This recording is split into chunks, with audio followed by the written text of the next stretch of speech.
Thank you. I'm Nikki Nelson, by the way, and I am representing the League of Women Voters, Davis County. And our mission tonight is to help voters learn about candidates and issues by hearing from the candidates themselves. And before we go any further, we're going to say the Pledge of Allegiance, led by Ann Johnson.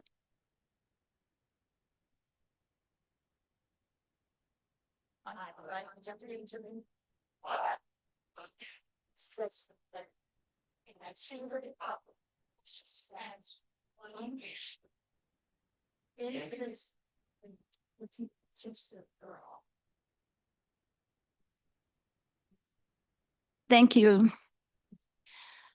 So as I said, the candidates tonight are competing in the Republican primaries for county commissioner seats A and B, for county sheriff and county clerk.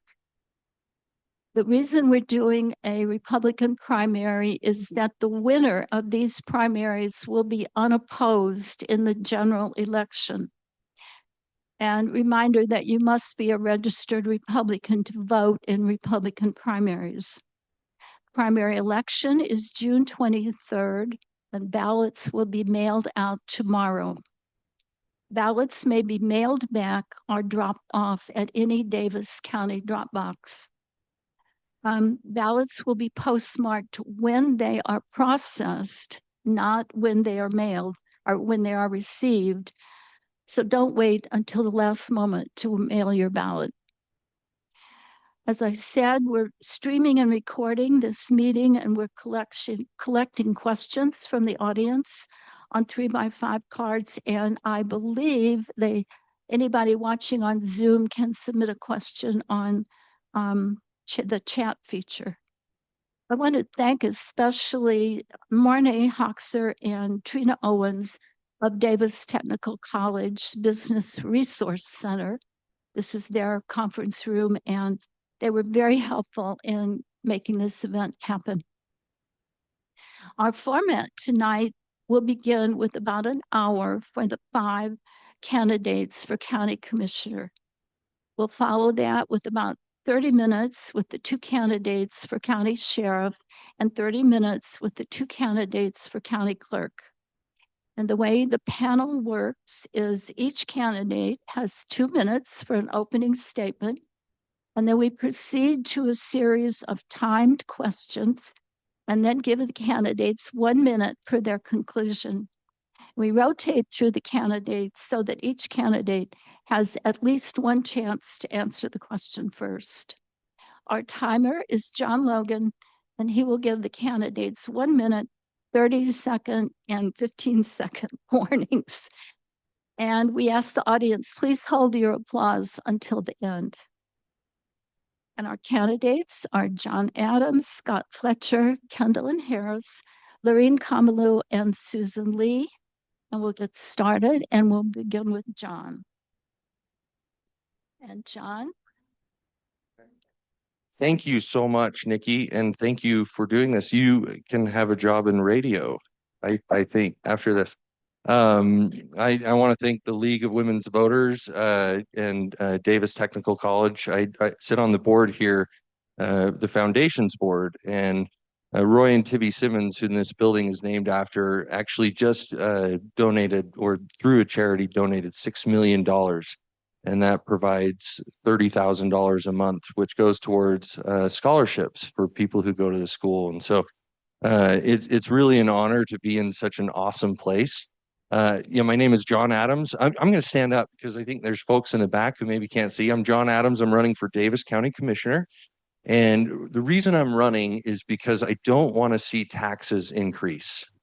And that's a big problem for me because for my family, we live paycheck to paycheck. And as the taxes have gone up each time, we've had to sacrifice more and more. And I've seen families. In fact, I was knocking doors just the other day, and I knocked on the door of a wonderful woman named Elizabeth.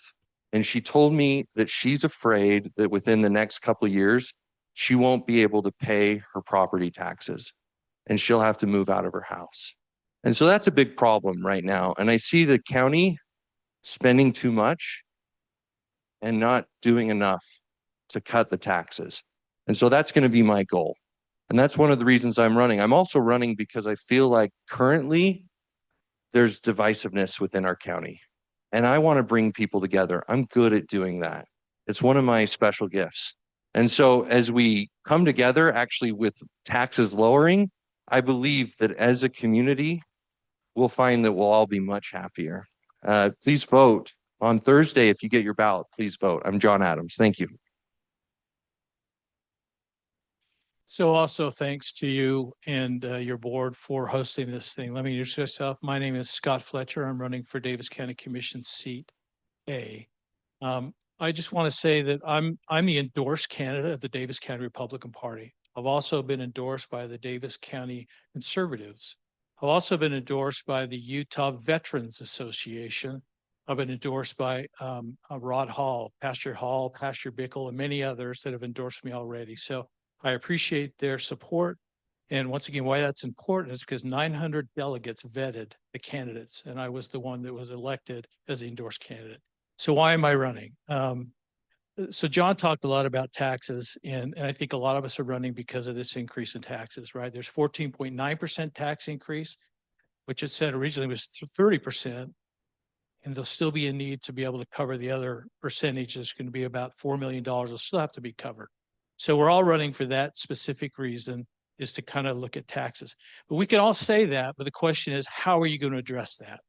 So I will give plans directly on how to do that. One is that we need to get government out of what private business does.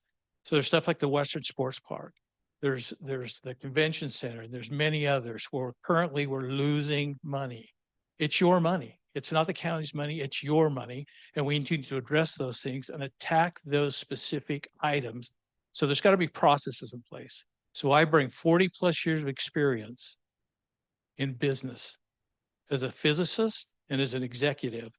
And I will use those skill sets of schedule, cost, performance, and risk. There are processes that we must use to go address these things. So you'll hear a lot of accolades and a lot of stories, but the question is, who has the skill sets, who has the experience, and who has the tenacity to make it happen?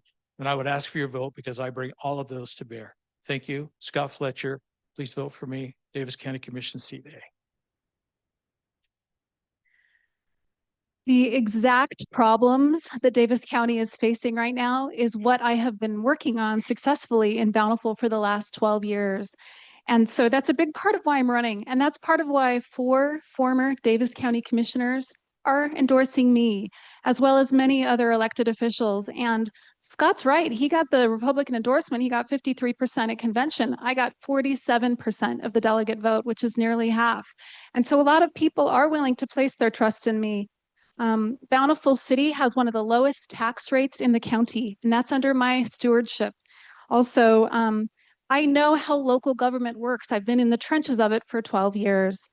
So, as mayor, we worked on nonpartisan issues, things like streets, parks, police, garbage, just your everyday services that we provide to residents.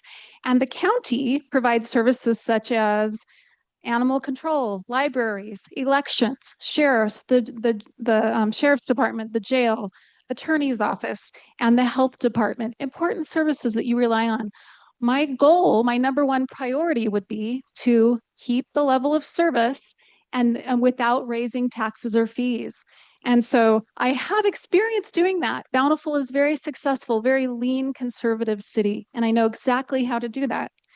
Also, my second priority would be to listen, to really listen to constituents, employees, and fellow elected officials. I learned a lot from listening in Bountiful, and there were decisions that we made because we listened that really helped. My third priority would be to make sure that we have a good plan. If you don't really know where you're going, you can't get there. If you don't have a target, you can't hit it. And so every year in Bountiful, I led strategy sessions where we talked about what our priorities were. And so I would appreciate your vote, Kendall and Harris. Thanks. Hi, everyone. Thank you so much for coming. My name is Laureen Kamalu. I am currently serving in seat B of the County Commission. The County Commission is the executive and legislative body for the county, and we do a lot of administrative work. I have an awesome handout, which the league is also sharing the same handout from the commission office, which shows what the commissioners do. It's very important that you understand what the commissioners do. Davis County has one of the lowest tax rates of any county in the state of Utah, and Utah is recognized around the nation as a best managed state. Among the urban counties, which we are, the third largest population in the smallest square miles of any county in Utah, and about ready to be filled in the coming decades, we have been doing great. And we have a quality of life and a respect around the state where people look to Davis County for pilots, for a great school district, for wonderful neighbors. The cities are in charge of the parks, but the county and the cities do a lot of services. Just a little bit more about me. I have a business background, and I served in Kaysville City for 4.5 years on the Planning Commission.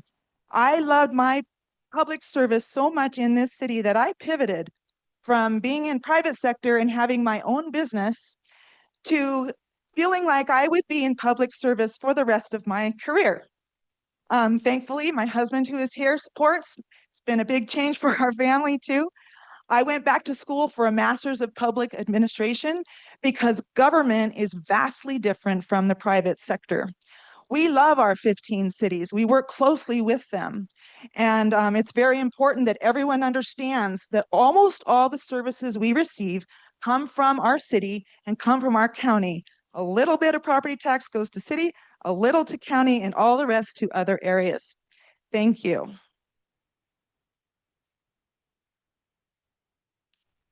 Welcome. I'm Susan Lee, and I am running for Seat B, and I am the endorsed candidate from the Republican Party convention. And the reason I think that's important to know is because I worked really hard to earn the votes of the delegates to win.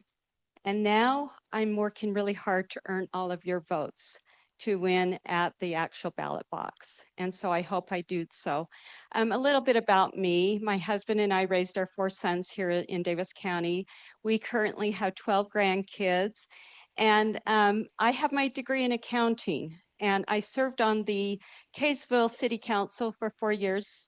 And so I had no plan to run for the commission. But I got a notice in the mail saying 30% tax increase. And I was like, what? And as an accountant with an accounting background, when you see that big of a jump, it's usually a red flag.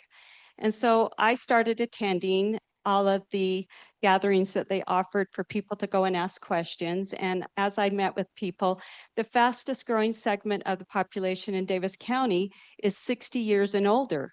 And there were so many people there with their mortgage payment and also their property taxes. And they said, we're getting to the point where we're going to have to sell our homes.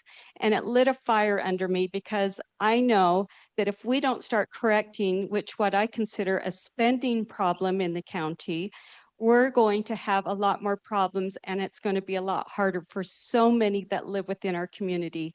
And I really care about this community. And so as I look at all of you, I want you to know that I will be leadership that will listen.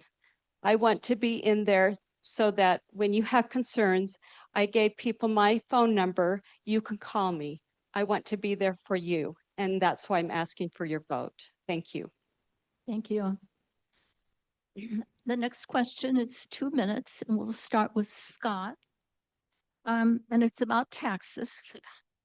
The Davis County tax increase last year was only half of what was originally proposed.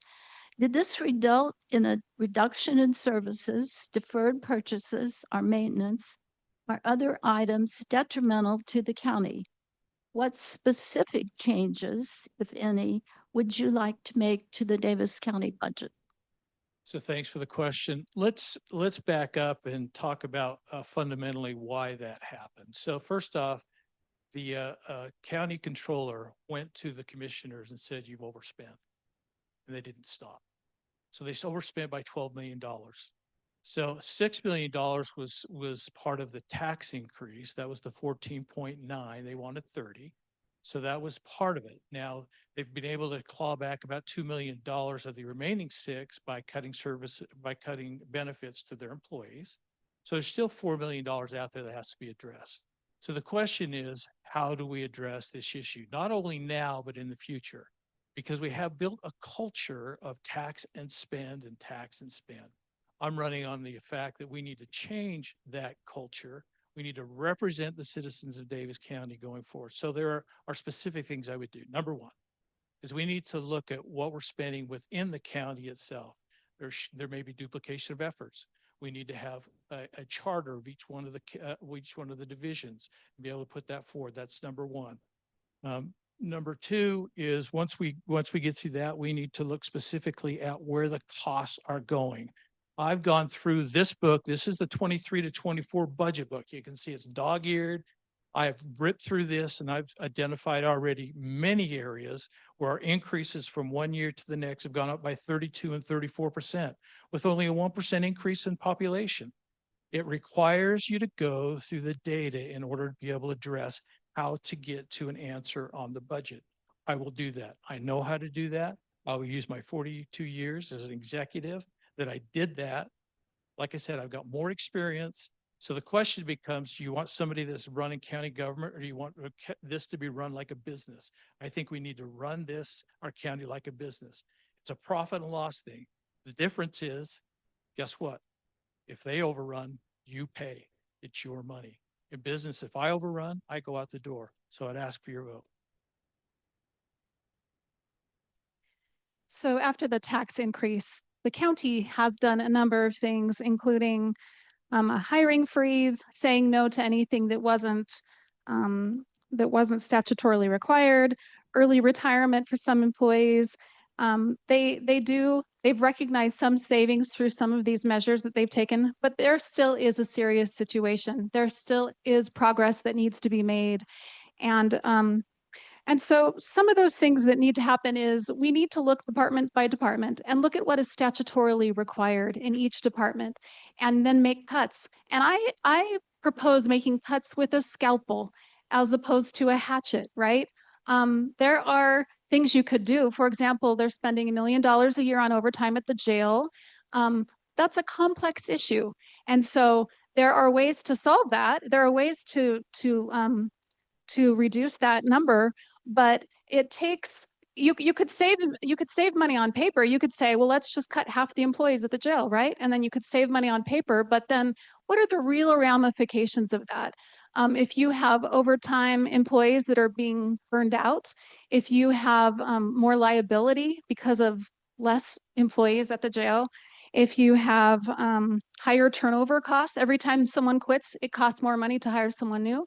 So it's easy to look at finding cost savings on paper, but it's a little bit more complex to really address those issues. And so I would love to dig in to those numbers. I would love to work with HR, with the department heads and fellow elected officials and see where we can cut with the scalpel and be careful as we're cost savings with our cost savings and to find real solutions. Thanks. There is an elected finance officer. He's the controller. His name is Scott Park. He's fantastic.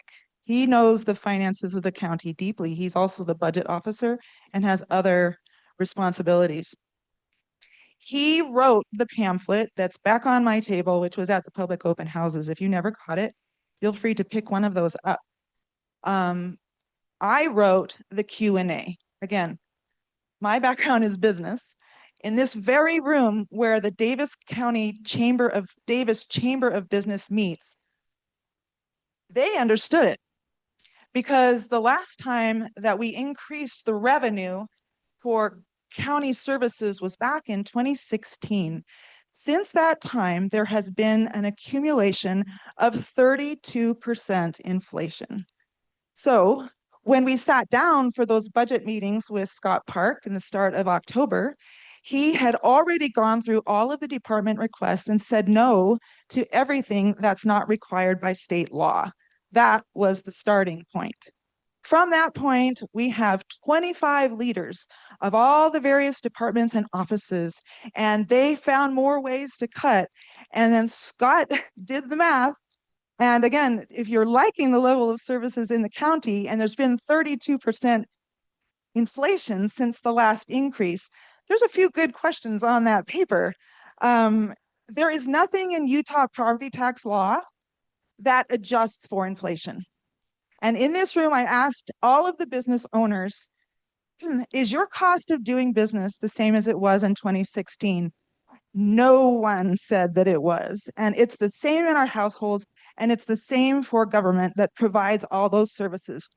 Another thing that's been tremendously difficult for cities and counties are the unfunded mandates from the state.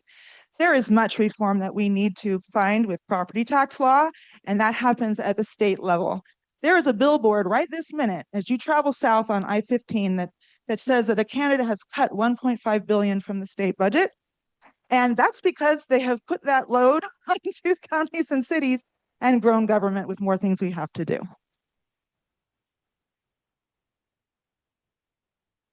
So the complete budget, the total amount that the county gets to spend is $300 million. And $90 million of that comes from property taxes.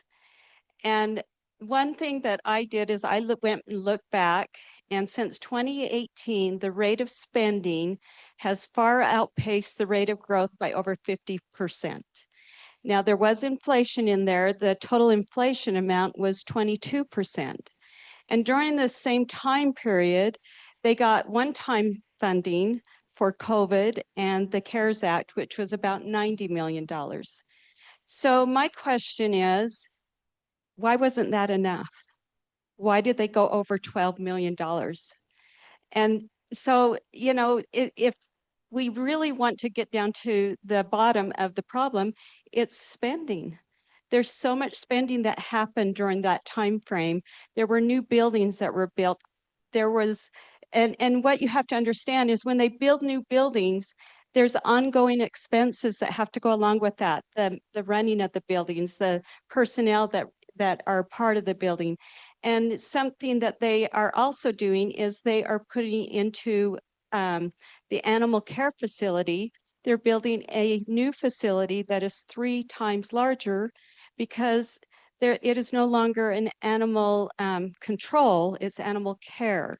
And so if they don't adopt the animals out, then they have to care for them, which means so much more in staff, the cleaning of the kennels, the food, all of this, the full-time veterinarians now they're going to have to hire. So they've created an element of ongoing expenses that will have to be dealt with, and I'm willing to stand up and deal with it while I'm listening to you. Thank you. So I've set my notes aside because actually I kind of want to talk to you more like I'm talking in your living room. My career has been in sales, and I've had 26 years of sales experience working for someone, but I would like to say that my whole life I've been selling. And one of the things that makes me unique is I don't really take no for an answer. And that's something about sales you have to have is when someone says no, you have to get creative and see if there's a possible way to find another solution. And when I got on Kaysville City Council 7 years ago and we started working in the budget, it became addicting to me to find new ways to save money. And Mayor Tran's here nodding her head because we spend hours and hours and hours pecking at the budget, figuring out different ways. I'm not sure about my fellow candidates, but I've sat down with Scott Park, the controller, and I've given him ideas of what I think we can already be doing now, not just when I'm in as a county commissioner. And I'll tell you one of the ideas I had. There are people constantly leaving the county, employees that are leaving. So if you've never worked in government, you don't know that it's almost impossible to fire an employee. But when they leave, you have an opportunity. And this is what I shared with Scott. When they leave, don't hire for that position right away. Meet together with the department heads and see if there are a couple of current employees that would take over the responsibilities of this person that's left for just a little bit more money. And you have to understand government to know that one employee that's maybe costing $50,000 salary is actually $75,000 with benefits. So if you play two employees, say 10 grand more a year, you're going to save the county loads of money. He looks at me and says, huh, this is actually a really good idea. With 1,000 employees, we have a ton of turnover. Those are the types of ingenuity and ideas that I'm going to bring as a county commissioner. Thank you so much. Okay, thank you. This next question, we'll start with Kendall. Changing the subject. Many state leaders are sponsoring small nuclear reactors, which would store the waste products on site. Would you support having the reactors in Davis County and storing the waste here? I doubt we would have nuclear here in Davis County, but I do have a unique perspective because in Bountiful we own our own power department, and so many reactors are carbon free. They're green power, and so nuclear is more nimble. It is reliable. It's important to have that as part of our portfolio. There are issues with wind and solar where they're not always as reliable, but something like nuclear has that advantage. And so it's really important for us to have a diverse portfolio when it comes to power. And we need power more than ever before with EVs, with AI, with technology. The demand for power, for energy is only increasing. And so, of course, it's important for us to be mindful. And of course, safety is the highest priority. If it's unsafe, then of course we wouldn't be storing the reactors. But energy is an important component. And one time, Heal Utah, which is an organization based in Salt Lake that's environmentally conscious, came to Bountiful, came to a meeting that we held, and when we were discussing nuclear, and they said because there are proven ways to mitigate storage of nuclear reactors, they said we actually aren't concerned about safety. They said we're more concerned about the cost. And so, in my mind, that is actually really the bigger question is if we had nuclear, then what are the costs associated with that? And and so I do think that it's important to explore different power alternatives. I wouldn't be in favor of storing anything here if it were dangerous in any way, but I do think that it's so obviously safety is the bottom line, the most important thing, but cost is also important when we're looking at nuclear. I'm going to add just a little bit more to the last question and then answer this one. So $6 million more that needs to be cut from the budget. I will tell you exactly what the controller has come up with. He's going to consider 2 million as dust because numbers, even though we do our best, they're not always exact by the end of the budget year. Another 2 million of that 6 we plan to address in the upcoming budget discussions in October, because again, there's offices and directors of departments that are constantly innovating and finding, what can evolve and not have to keep being paid for. Then there was the 2 million early retirement incentive also. People had to sign up for that. That's playing out. So far, we know there's at least 1 million savings there ongoing, people who qualified who've been with the county for a long time. 70% of the budget is payroll because we are a service organization and not a business organization. So to move to the nuclear, here in Kaysville, I served again first as a planning commissioner. Kaysville City also has its own power company.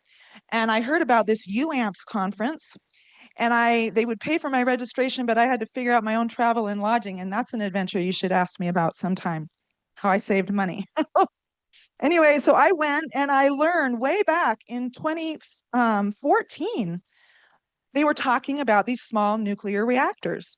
Like this has been a topic for a long time to find that clean energy that can be base power, but also, responsible with safety and with the environment. So it's been talked about a long time. I think that the technology has come along. I understand that one of the big things is permitting, and it's a very long process. And I think we would have to definitely figure out how to take care of them when they're done responsibly. And I don't have an answer to that, but that is something we will have to figure out. It's been discussed for a very long time.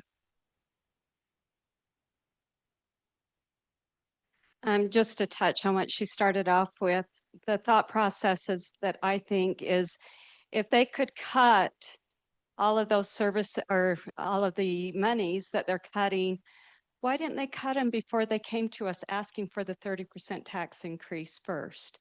And so I'm glad they're cutting them now, but as far as your representative, I think it should always be what you look at first and not last after the fact. Going on to the nuclear question. So I think it's a complex question that we have to take into consideration that when we make these choices, we have to go and talk to not just the experts, but to the citizens that are most affected by these decisions. And with that, I've just my background, when I was on the Kaysville City Council back in 2014 to 2018, I asked to be over the power company. That was the part that was my responsibility. And I went to UAMPS and I did the learning and everything. But they had a system of where they wanted you to pick different projects to get your electricity from, diversity. And so there was wind, there was solar, there was the water, but there was nuclear as an option. And we did go into a project to get nuclear at the time, but I think the Kaysville City's been pulled out of that. But the diversity wasn't that great because like wind was very expensive and didn't provide a constant source of energy that we need. And so I think when we look at these things, we need to consider what is the most reliable. And then if we do take the option of nuclear, then we do have to have a very good game plan in place so that we're not caught off guard with nuclear waste. What are we going to do with it? So that all has to be talked out. I I think it's a great option because like Kendallin said, it is very clean. And so I look forward to seeing what happens with that. Thanks. Thank you. Yes, so like Susan, I've served over the power here in Kaysville City, and actually was on the Kaysville City Council when we voted to depart from the UAMPS project that had to do with nuclear. And a big element of that was that we were seeing that many of the cities were departing from this project, and we would be burdened with the cost. And that was not something we were willing to burden upon our citizens. And so I feel like when you talk about nuclear, I don't know if you saw the news that our Great Hill Air Force Base actually transported and helped transport a small nuclear just recently. I mean, it's fascinating technology, but there's some things, some really, really big things that you need to run by the citizens. And also, you need to be aggressive with transparency. And I think we've seen with the data center and some of the things that have happened recently that not being aggressive with transparency makes everybody sit there and think, what are they hiding? And so when you talk about nuclear, this is a big deal. And you would need to really, really make sure everybody knew what they were getting into and be on board. At least 51% of the people should be on board before you do something like that, in my opinion. Now the rocket scientist.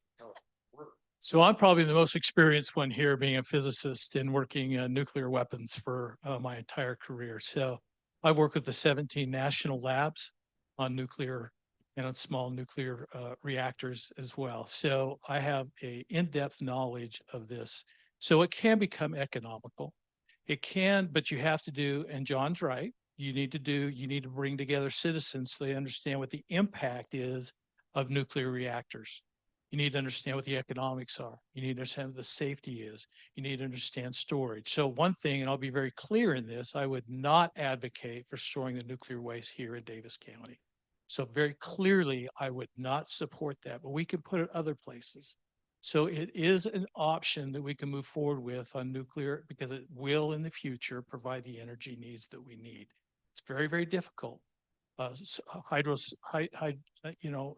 power, it's gonna, we're having a problem with water already. So we've got to come up with other solutions. That could be a fundamental solution going forward.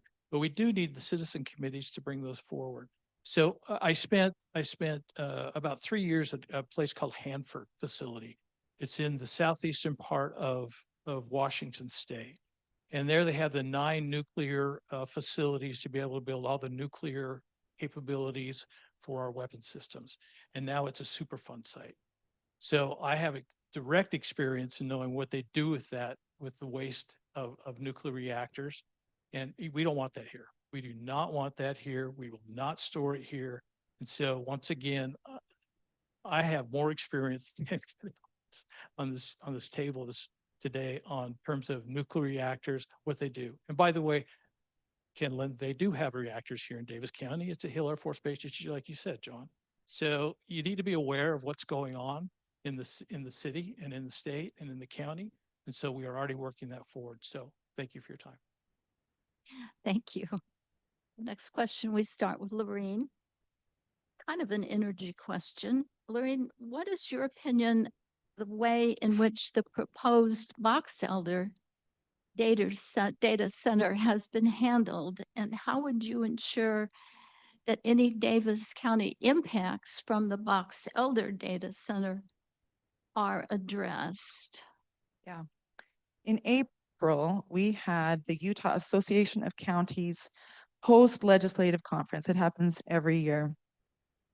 The CEO of the Utah Association of Counties is named Brandy Grace, and some of this news was popping at that time. The Box Elder County Commissioners were not in attendance at UAC. They're usually there. All of the counties in Utah are members of UAC, and we work a lot together to support or oppose legislation every year that will help counties and local governments. And so I found out later when things got hot in the news that she was upset and those commissioners were missing because they had not been brought along by the powers that be with that decision. And so that's mistake number one. We absolutely need to have tremendous collaboration between the state and the local governments. I am told by some commissioners who have already served 3 or 4 terms in other counties that it used to be that their state legislators and leadership of the legislature worked very closely with local government with a lot of collaboration. And in just my time, I have seen that become less. We have some fantastic legislators who serve within jurisdictions in our county, some terrific, some of the ones I admire most. But I would say that the leadership and the trend has been much more top down than it used to be in the state of Utah, and that's not a good trend. We should be working together for the benefit of all of our residents in this state. So it's definitely been tremendously hard, and now they're having to backtrack, and we're seeing that happen live with people up for office and saying, oh, but I'm trying to do this differently now. So didn't go well. You should always start with collaboration, great transparency, and discussions locally, period, end of story. I have to say, I agree with Lorene. I think she stated it well. It needs to be done in a manner that it involves everyone that is affected by what's going on. And I think the way that it was handled up there was probably not the best way. It was quick, and a lot of people didn't feel listened to. But what's important to know about this data center is that there's a need for it if we want to continue using the technology we have. Now, whether or not having that big data center where it's at and that large, I don't know if that is the right way to do it. I don't think it is personally, but we have the ability right now to be involved in the process that is happening by letting your voices be heard. And I think they're starting to listen to them because they are changing. It seems like daily on certain things that the governor came out and made it an executive order to change how it's done. And now today, there was more information of we're not going to let it be as big as it is. But with that being said, if it's being built for more than just our area, if it's for the surrounding areas in other states, maybe we need to have it a lot smaller and let them take a portion and share it in other states rather than compiling that huge monstrosity here locally. And so I would be in favor of scaling it down. Let's make it more reasonable, but let's listen, let's work with the people, because something that is going to affect that many people should be done that way. And I would be for that. Thank you. Thank you. Yeah, I can at least say right now that Mr. Wonderful is not considered Mr. Wonderful in Utah, and he needs to stop mocking those of us who live in this great state. Quite frankly, the comment I made earlier about the nuclear applies here. Aggressive transparency. And so even, the question was, how would it affect Davis County? And I think that I'll make my comments about the data center in a moment. But one of the things I think we miss fundamentally in Davis County is aggressive transparency. How often are we being reached out to in a way that we can read or understand what's going on in the county without having to go to a website and file through a bunch of small little tabs? And so that's one of the things that I want to improve as a county commissioner. I want you to be able to say at the end of 4 years, wow, I really know John because he's told me what they're doing at the county, and he's been aggressive to transfer that information to us. I've done my research on this data center, just like probably everybody else. And I think they made a big miss trying to push this through without actually informing the people what they do and what their goal is. One of the goals that I've heard is to eventually eliminate income tax in the state of Utah. We see that in Alaska. Because they have so much oil coming in, Alaska residents actually get a check from the state rather than paying income tax. And so if this is their goal, I'd like to hear about that. That sounds interesting, but I want to know all of the facts. And I think we're entitled to hear all the facts. So I want to draw a parallel between what happened in Box Elder County and what's going on in Davis County and the lack of transparency currently in Davis County. I'll give you 3 or 4 examples. So the Western Sports Park cost you $70 million. Thank you for your tax money. Cost you $8 million to operate a year. We're losing money. The convention center loses $1 million to $2 million a year. Thank you for your tax money. The new healthcare facility for pets probably going to cost you around $20+ million, and it's probably going to run in 3 to 4 million or plus in expenses. Thanks for your tax money. There's a facility down there that USU runs by the Kaysville Ponds. You pay USU to run that $350,000 a year. And then at the end of additional 10 years, it all goes over to USU.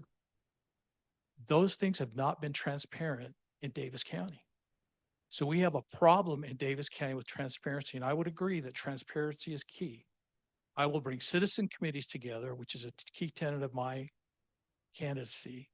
And those committees will be put together across the county of people to be able to look at the hard data.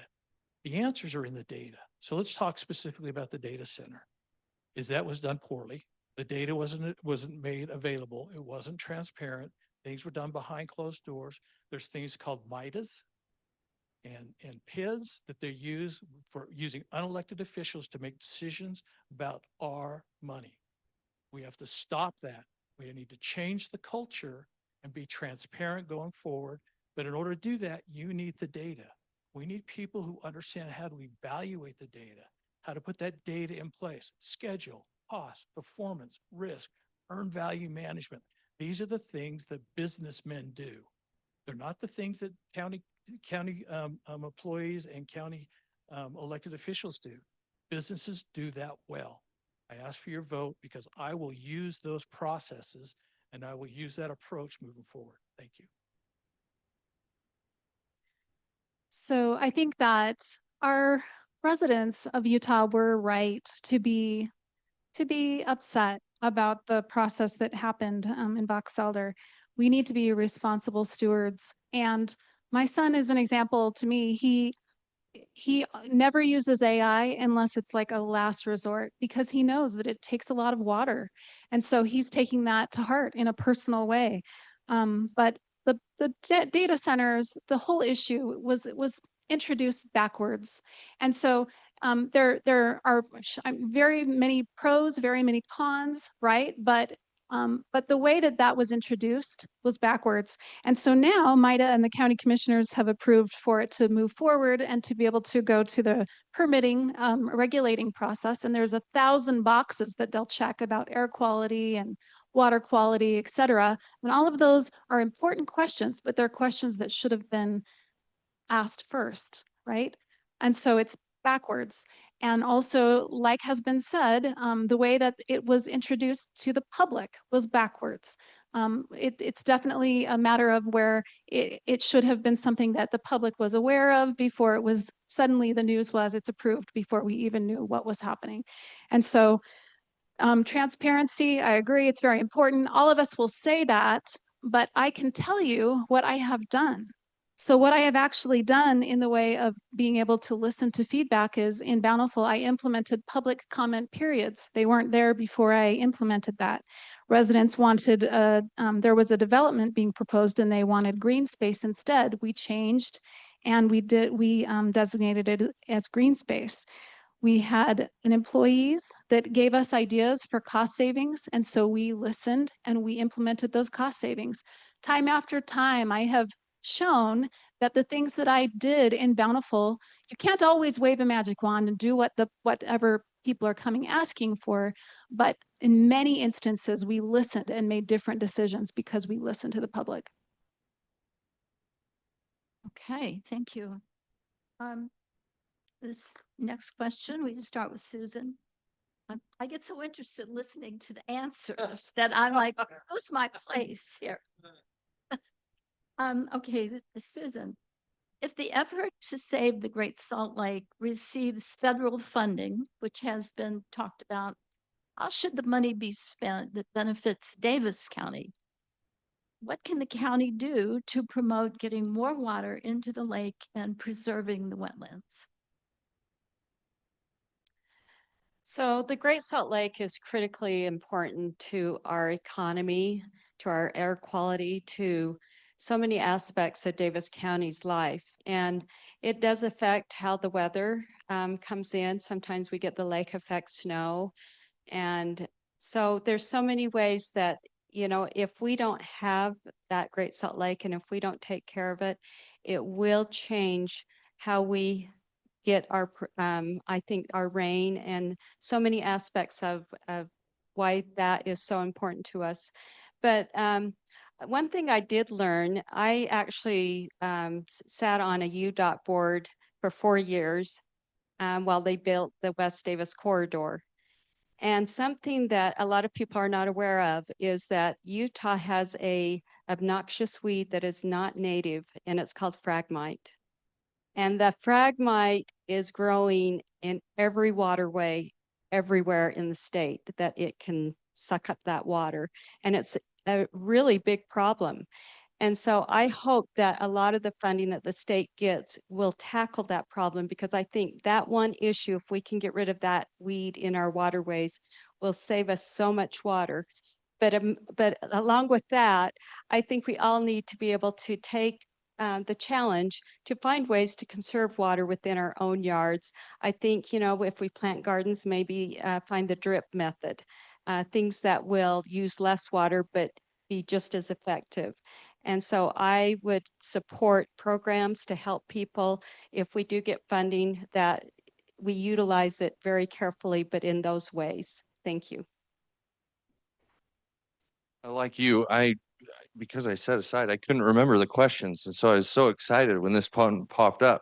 Actually, I'm a very curious person, and so when I decided to run for county commissioner, I started reaching out to any of the commission boards that would let me come. And one of the boards is the Davis County Conservation Board, and they meet in the county building. And they actually were super happy to have me because they said that there hasn't been a commissioner that's gone to their meetings since Randy Elliott. Now, I don't know if that's true, Lorraine, so I'm not trying to point fingers. That's what they said. It was a fascinating meeting. And one of the things they did discuss was the Phragmites. And they actually are doing something about it right now. They've got amazing machines that they're using that are going in and cutting and killing these Phragmites. And like Susan said, this is going to have a huge impact on the Great Salt Lake. But more than that, we've got to be creative. We've got to really help figure out how to get more water to the Great Salt Lake. And I think making sure people understand the options that are available to them is a big component of that. One of the things we've looked at with Weber Basin Water on Kaysville City Council is we've approved what's called Flip Your Strip, as well as an additional thing now that you can actually take out grass in your lawn, and if you replace it with something, Weber Basin Water will pay you money to do that. And so you think like, oh, we've kind of always wondered if we wanted to put in that little basketball court in the backyard. Well, now you can get money to do that because quite frankly, the water that you shower with in the shower, that all makes its way to the Great Salt Lake. It's the water on our lawns that's causing the problem. And so if we can figure out a way to, and I don't ever want to infringe that type of stuff on folks that have their beautiful lawns, but we want to provide that information. And if you in this room didn't know about that option right now, then there's a problem. We're not communicating it well enough. So here's the data. The data is that you and I both use 150 to 160 gallons per person per day. That's for culinary water. For the secondary water, 1/3 of that water goes to the farmers.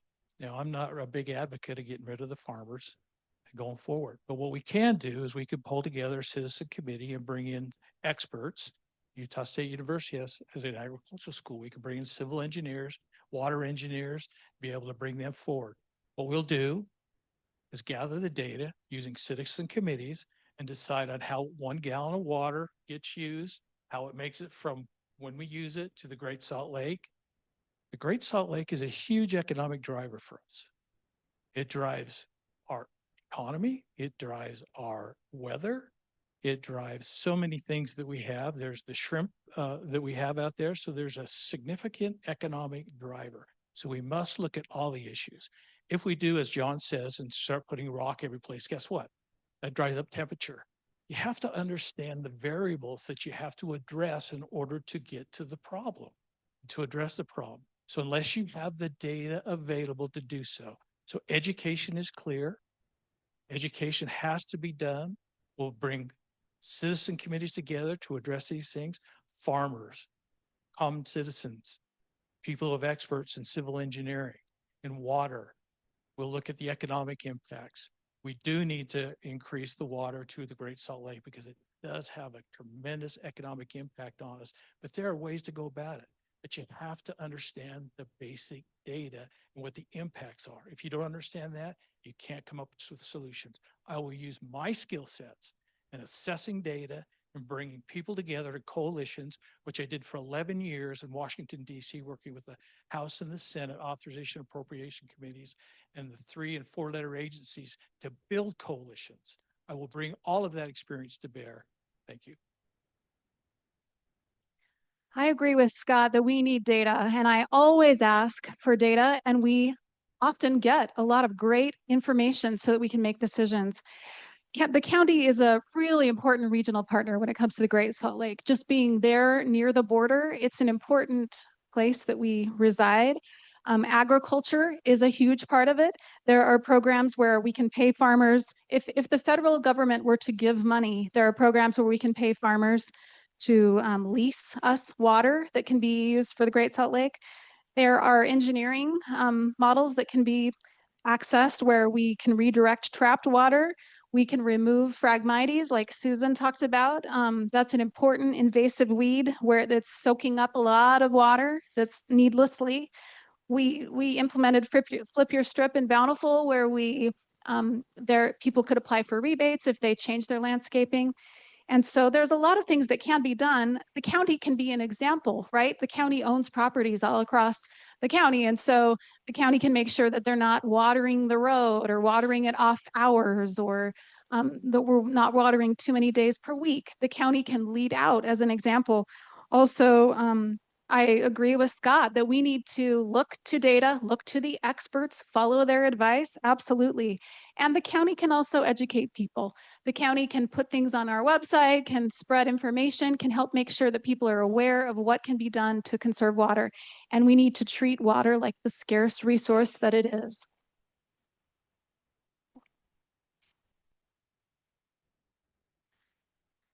Great Salt Lake is the most important place in the Western Hemisphere for bird migration. There's a lot of other very important things about Great Salt Lake. And next to the cost of housing in the state of Utah as the number one emergency problem that we have, the other one is water. We are normally the second driest state in the whole nation, and we haven't always behaved like we are the second driest state. So it's gotten to be more of a serious problem. There are some efforts that are collaborative. Any sort of a complex problem, no one can solve it, and the county does not have authority to solve it. It's going to take all the stakeholders and all the efforts, and there are a lot of groups already working. I attended just a few months ago big gathering at the state capitol with a group called Salt Lake Rising. They had the speaker there. It was packed. They had producers there because there's the question about agriculture and different crops and water. And there were 4 experts in the front of the room on a panel. And I listened to those and I took notes because I started to learn about water when we moved here in 1996. I knew water was a scarce resource, and we as a family have always been paying attention to that. And so when I was a planning commissioner, I attended an all-day watershed tour by the Weber Basin Conservancy. Water is a very big deal. So that meeting at Great Salt Lake Rising, they talked about some things, and I paid particular attention to a PhD at Utah State University. His name is Dr. Matt Yost, and he pointed out that something we already know, that just because you throw a lot of money at something doesn't mean it always moves the needle as much as it should. And he spoke strongly about how important it is that we do the right things with any resources, as well as the education. And the last thing I'll say is that about a week ago, we heard that there is money that we do get from a new bill that came into law, and it is to be used for conservation when greenbelt land develops. And you can bet that I'm going to sit with Dr. Matt Yost and our economic development director to figure out what we can do in this county to actually help and not just throw money at it. Thank you. Okay, now we're going to go to a 1-minute question, and it's about communication. How can commissioners better communicate with the public about county responsibilities and services? And we did have, we're not going to get to all the audience questions, but we had a question about honesty and integrity as a candidate. So maybe you can do all that in 1 minute. Wow. Should I pledge the scout oath? I'm honest.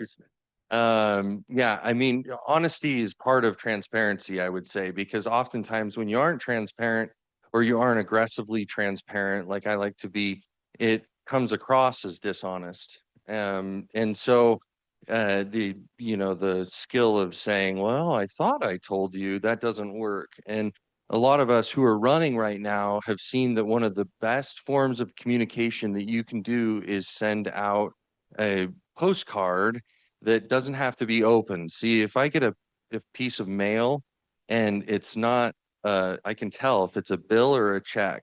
But if it's anything else, it's going in the garbage can.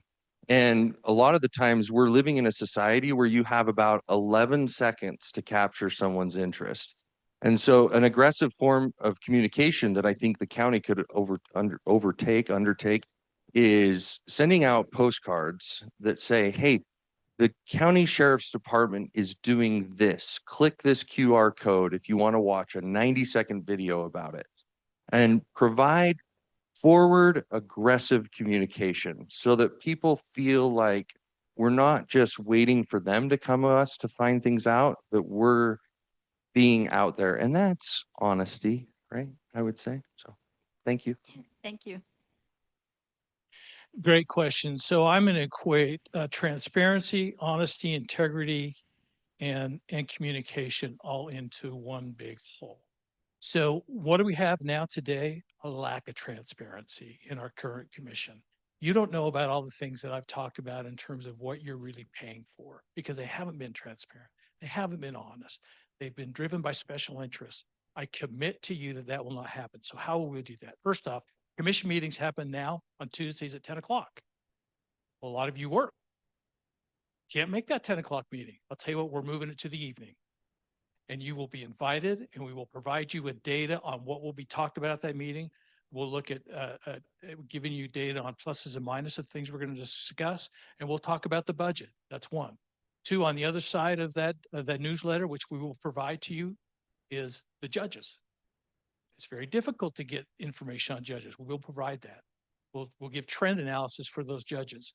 We will provide you the data necessary in a newsletter and in person, and we will make it available to you. Transparency, honesty, integrity, I will provide that to you. And I promise I will do that. Thank you. I'll just address the honesty and integrity question first. And that is during my 12 years of service in Bountiful, I have acted with integrity. And I can honestly tell you that every time a resident came to me with a problem, I always tried to respond, and I always tried to act with respect and kindness, even if they were not kind to me. And so I firmly believe in acting with integrity and honesty and respect. When it comes to the communication question, I think that the way that residents usually discover the county is when they have a problem, like, oh, I have my tax increase, or oh, I need to check out a library book, but I don't know, I can't find it, or oh, I have the stray pet, but I don't know where to take it. And so I think that's sometimes when residents find out about county services. So there's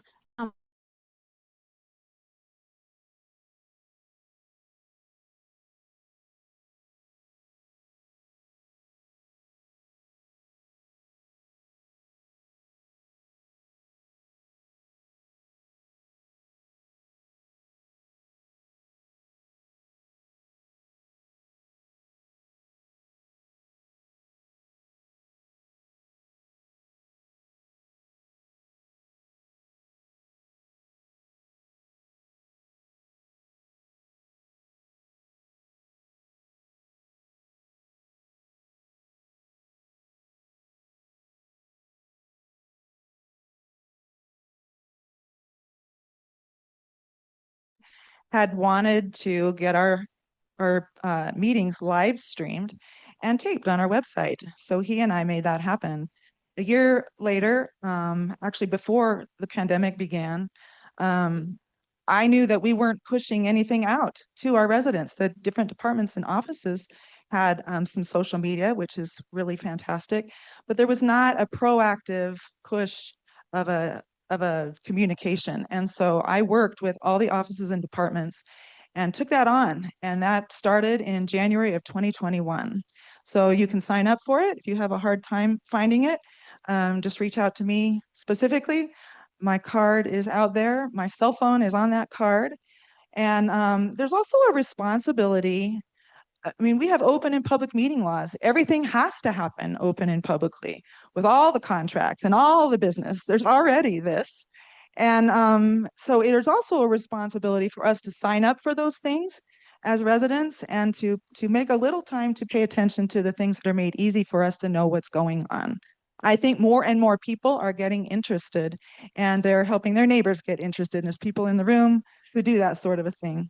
And it's on us really to pay attention and to participate in our local government. And I love that. You know, for most people that live in Davis County, they just are living day to day within their families, in their neighborhoods, um, taking care of what is right there important to them. And most of them don't even think about what's going on with Davis County Commission within the Davis County until they need something. And once they need something, they should be able to go to the website and easily find that service. Um, right now, I think for the most part, you're able to do that. And as long as we can improve on that, I know that the newsletter that they talked about that's emailed out. But beyond that, honestly, I don't think a lot of people really mind. They just don't want to see their taxes go up, but they want the services. And so we can do a good job with that. And as your commissioner, if you choose to vote for me, that's what I'll work on. I will work hard to make sure that you're taken care of when you are reaching out to us. Thank you. Okay, this is the last question. We start with Scott. Scott, take 1 minute and clarify or add anything and tell us why we should vote for you. Well, if you've not been able to tell, I'm pretty darn passionate about Davis County. I've lived here for over 66 years. My children and grandchildren live here. I have 11 grandchildren. I'm passionate about Davis County. I care. I am vested in Davis County. I grew up in Centerville and Bountiful. It was dirt roads. We used to drive the cattle up and down Parish Lane. I have seen growth. I have seen what's gone on. I will apply that. I'm grateful for the endorsement of the Davis County Republican Party, of the DCC, as well as the veterans, as well as many others who have endorsed me. And I would appreciate if you'd endorse me as well as we go forward. So my priorities are very clear. Transparency is number one. Fiscal discipline. We have got to use data to make fundamental decisions.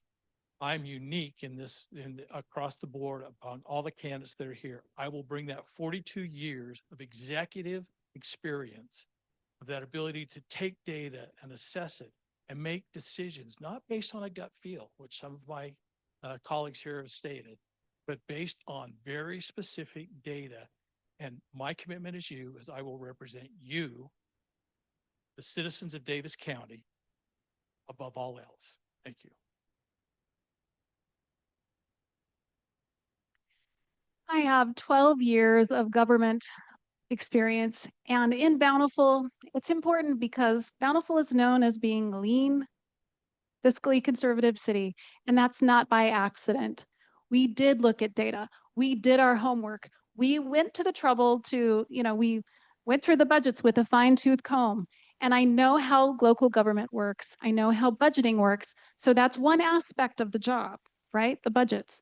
The other aspect is all of the issues. For 12 years, I've been studying the issues. And just as one example, let's talk about law enforcement for a minute. The morale, we talked about body cameras, bulletproof vests. Over time, there are salary wars, right? When I was with Bountiful, where different departments were trying to steal our police officers, but I would sit down with those police officers and they were struggling, trying to figure out how to make ends meet. And so that's just one little example. But for 12 years, I've been studying all of these issues and I understand how these things work. And so I would love to put that experience to work in Davis County. And I know I can help. Please vote Kendall and Harris. Okay, if you didn't realize it yet, these three are running for seat A. Everyone will get to vote in that race. And then we two are running for seat B, and everyone will also get to vote in that race. I have a bunch of handouts back there. I hope if there's any of those you do not have, including my card with my cell phone, you will get those. Not everything you've heard up in the front is very factual. I recently attended a conference and not related, it was a human services and housing conference that I attended. And by golly, I was in a session where a gentleman who was training in there said, I never promise what I don't have control over. I just sat there and thought, I wish all people running for office would think about that as well. There are so many things you can say because people want to hear it, and it's not necessarily something that we have control over. So take a look at how the county is organized and what we do and gather the correct information, which is factual. I am running on empowering the people. I believe very much in the power of the people of the United States. I believe in the Constitution, and I believe in we the people, very much so. And I love the feedback. I love the learning. I love when we go to primary sources and learn really how it works, because then our voices can really make a difference. And thank you so much. Reach out anytime. There's a lot of information on my website, laureenkamalu.com. Well, I want to thank all of you for coming out tonight and getting to know more about us. A story that I like to tell, and some of you have heard it if you've listened to me before, is a story about my parents. My parents just turned 90 at the beginning of this year.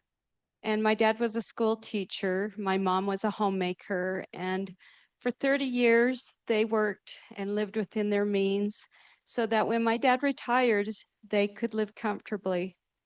Well, I can tell you to this day that their property taxes are almost 3 times more than what their mortgage payment was. And I think what a shame that is. I think we can do better. I think we can do more. I think we can have where we work better with the legislature to see if we can't work with taking that burden off the backs of that segment of our population, because they are on fixed incomes and it is hard. And as a commissioner, I promise that I will listen to everyone, but I will also work hard so that we can make sure that that doesn't happen, that we don't kick or make it so that people lose their homes. And this is a great place to live, and I hope that we all get the opportunity to keep living here by choice. Thank you. Thank you. This is just awesome. I want to thank my fellow candidates. Honestly, if you guys knew, this is hard, but we're doing it because we absolutely believe that we are the ones to represent you. This is actually really awesome because you get to see inside my brain a little bit. I sat down and I thought, yeah, but those postcards that I'm thinking about, that would cost money. And I don't want money to be charged on the people. So I thought, well, what if businesses sponsored them? There's plenty of businesses that would love to say county commission information by Bowman's or somewhere like that. These are the types of ideas we need to think about. And this is how you pick at a budget. This is how you bring property taxes down, is you aggressively challenge things and you think of better ways. My name is John Adams, and I ask for your vote. Thank you so much for having us. And thank you, moderator. You're welcome. Let's give the candidates a round of applause.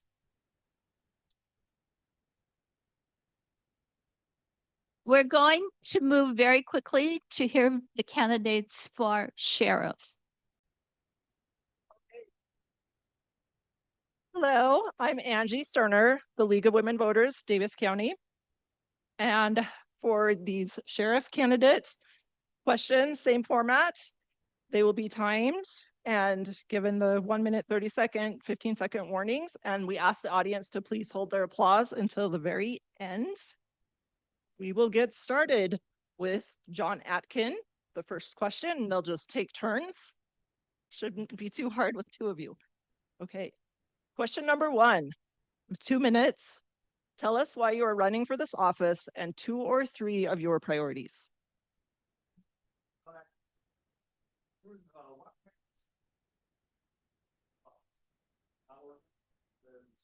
How's that? There we go.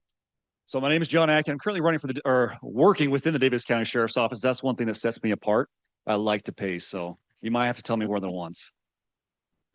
I love law enforcement, love public safety, I love this community. So I've lived outside of this country, lived outside the state, and this is a specific place my wife and I decided to raise our kids who are currently in grade school. I have heavily vested interest. Again, so at the sheriff's office, I work full-time, internal affairs. I work with the Utah National Guard, started on the Army side as a military police guy, went Air Force Security Forces, and now I'm an Air Force intelligence officer. I also work part-time as a firefighter paramedic and have 4 kids. My wife is a saint, and she sticks with me. There are a lot of things that frustrate me when I look at public safety and law enforcement as a whole. I don't think we do a great job at taking care of our people. I also think and look at the world ahead, and it's changing faster than any of us can keep up, especially when we start looking at what the next 2 to 3 years looks like, specifically within technology. My job as the Air Force intelligence officer who the military has invested hundreds of thousands of dollars into me is to train me to perceive threats and changes so that way we can help mitigate the impact. One of my frustrations within law enforcement and public safety for far too long is we've been purely reactionary. I think there are plenty of instances where we can be proactive while still protecting our constitutional rights. I would like to say that there is a big disconnect currently at the sheriff's office between the administrators and as well as the people doing the job every day. And that's not foreign among all, just the sheriff's office. That's common among a lot of other public safety entities. But if we listen to the people doing the job every single day and we provide them the resources, we will not go wrong. The administration exists because the job the people do every single day. And that's what I'm advocating for, is to take care of the people so they can do the job. Thank you.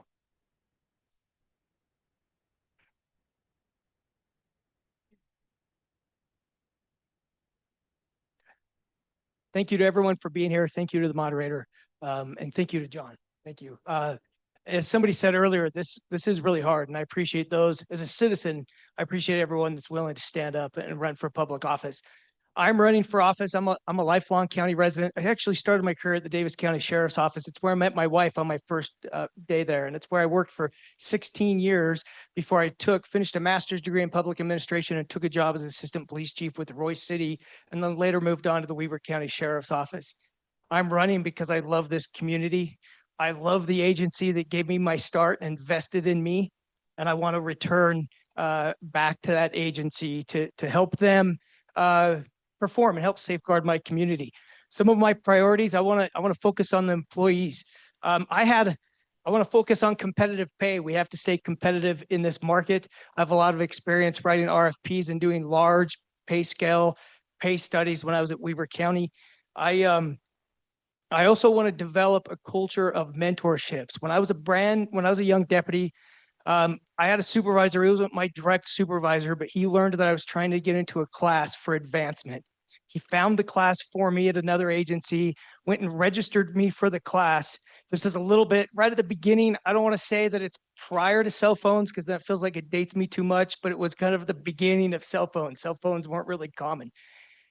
He found where I lived, sought me out, and gave me information, put it on the door saying, hey, I found the class for you. If it works, if it doesn't, contact this guy. I want to create that kind of culture at the sheriff's office. I also want to build a stronger community by interacting with the citizens and walking neighborhoods. I commit to walk all of our contract cities in uniform once a week to hear your concerns and meet the people in those neighborhoods. Thank you. Thank you. So question number 2, Aaron Perry will go first. You have 2 minutes. Is the current budget for the sheriff's office adequate?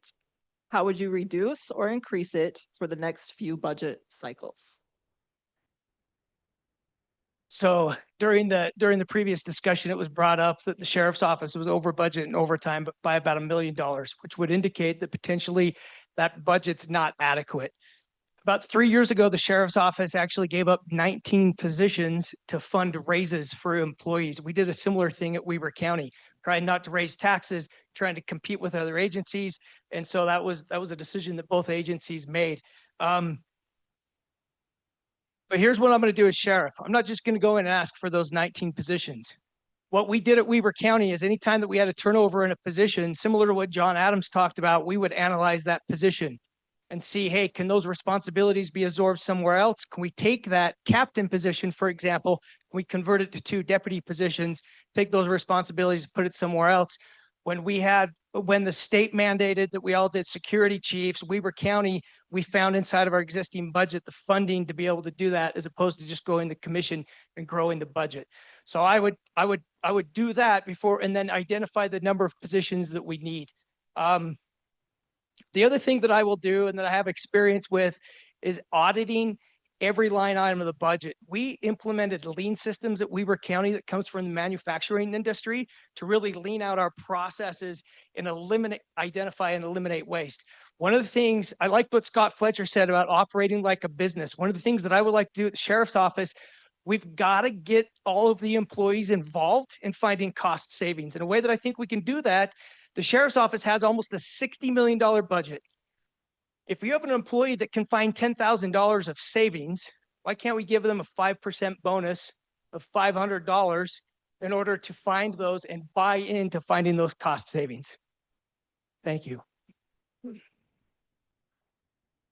So we'll start off with the overtime inside the correctional facility first. So that's about $1 million a year. And the reason why we have issues when we talk about overtime specifically is because we don't have enough staffing to be able to do the job itself. And so when we talk about overtime, you know, we'll get into whether it has enough money or not, but the simple fact is we do not have the staffing. And I would argue it's pretty simple that we have the lowest staffing percentage out of any law enforcement agency in Davis County. We struggle to keep people, we struggle to recruit good people, and then we lose fantastic people, usually for less pay. And if you think about that, if you lose people for less pay to another agency that's close by, why is that? What is it that's driving that factor? I've had 3 different friends who've left as supervisors to take pay cuts. And that's not good. I think it was Commissioner Kamalu who mentioned, you know, when we have a high turnover, maybe it was Kendall and Harris, when we have high turnover, it increases the cost because if we keep sending law enforcement officers through the academy, we keep sending correctional deputies through the academy, we're spending tens of thousands of dollars and we're not able to invest in the people to retain them. And so when it comes to budget, when it comes to expenses, we need to make sure we're doing the basics first and we're taking care of our people. But yes, we should have some evaluation on whether or not the budget is adequate. We have contract services that come from the U.S. Marshals, from the state, from U.S. Forest Service, from our contract cities, West Point, Fruit Heights, and South Weber. And I think it's worth having conversations of, are we reevaluating those? Are we checking to see what amount we are getting paid is adequate? Is the Forest Service paying enough? Or is the $15,000 annually actually adequate? And we should be having those fights before we start going to the taxpayers that live in Davis County and ask for them for money. We should be asking the state for Antelope Island when we have to go out there and take care of that portion. We should be asking the U.S. Forest Service for more money because we have to patrol the canyon area. And so when it comes back to budget, we need to make sure that everything's taken care of. But I also think that we should have a evaluation and audit on our structure of our administration. Patrol, for example, we have a captain in there, and it hasn't really changed much since we ran paramedic services, which counted about 50% of our call volume. So the question is, if we're not getting that call volume, are these positions adequate and reasonable? Thank you. Okay, because of our time, we should have already been starting the clerk's questions. I'm going to have to cut down the time on your questions a little bit. Are you okay cutting it down by 30 to 60 seconds? 30 to 60, some of them, I'm just guessing which ones will be easiest and cutting those down the most and the other ones less. So for jail services question, I'm cutting it down to 1.5 minutes. That's the next question. Okay, so we also had an audience question that I'm sorry, I don't have time for them to answer. It's a good question about a duplication of services between county and cities, but you could ask your current sheriff. Just go and find out from the sheriff's department. So we'll move to question number 3 and have John Atkins answer first. Give you 1.5 minutes. How can jail services be improved to make sure punishments are fair and recidivism is reduced? What changes in state assistance would be helpful? Punishment's fair, because so I work internal affairs. So when I think punishment's fair, I think of internal investigations. Is that kind of what? Can you read that one more time? I don't think so. How can jail services be improved to make sure that inmates are treated fairly Okay. Yep. and That's recidivism is reduced? Do we understand as a board? Do we agree? My interpretation of the question. Okay. 1.5 minutes. Yeah, thank you. So this goes back to a lot of the basics I already kind of mentioned, unfortunately. So sorry if it's a little bit redundant, but the simple fact is if we can't do the basics, then we can't go above and beyond and do extra things. I think there are many avenues where, yes, we can do improved services. I sat down, I was contacted about 2 months ago by two volunteer clergies within Farmington who came to our jail, and they did convey to me that ours is one of the most difficult to work with in northern Utah. But I'll also add to the fact that our staffing's low. If we have minimal staffing, there's only so much we can do to be able to provide because we can't have people going through the jail unsupervised and escorted. And so going back to the simple fact is we need to listen to our people doing the job every single day. They are the ones that know what the problems are. They are the ones we should be listening to. Law enforcement, corrections has been a heck of a lot different since George Floyd back in 2009 or 2019. Things have changed, society has changed, and by and large, we've had too much of a disconnect from administrators that have been in the job for, apologize, 30 or 40 years, and they think they know best when things have shifted underneath them. I think we need to go back to make sure that we're covering those basics. And then, yes, absolutely, where can we work with people that are volunteering their time and efforts, but as well as educational purposes to be able to reduce that recidivism?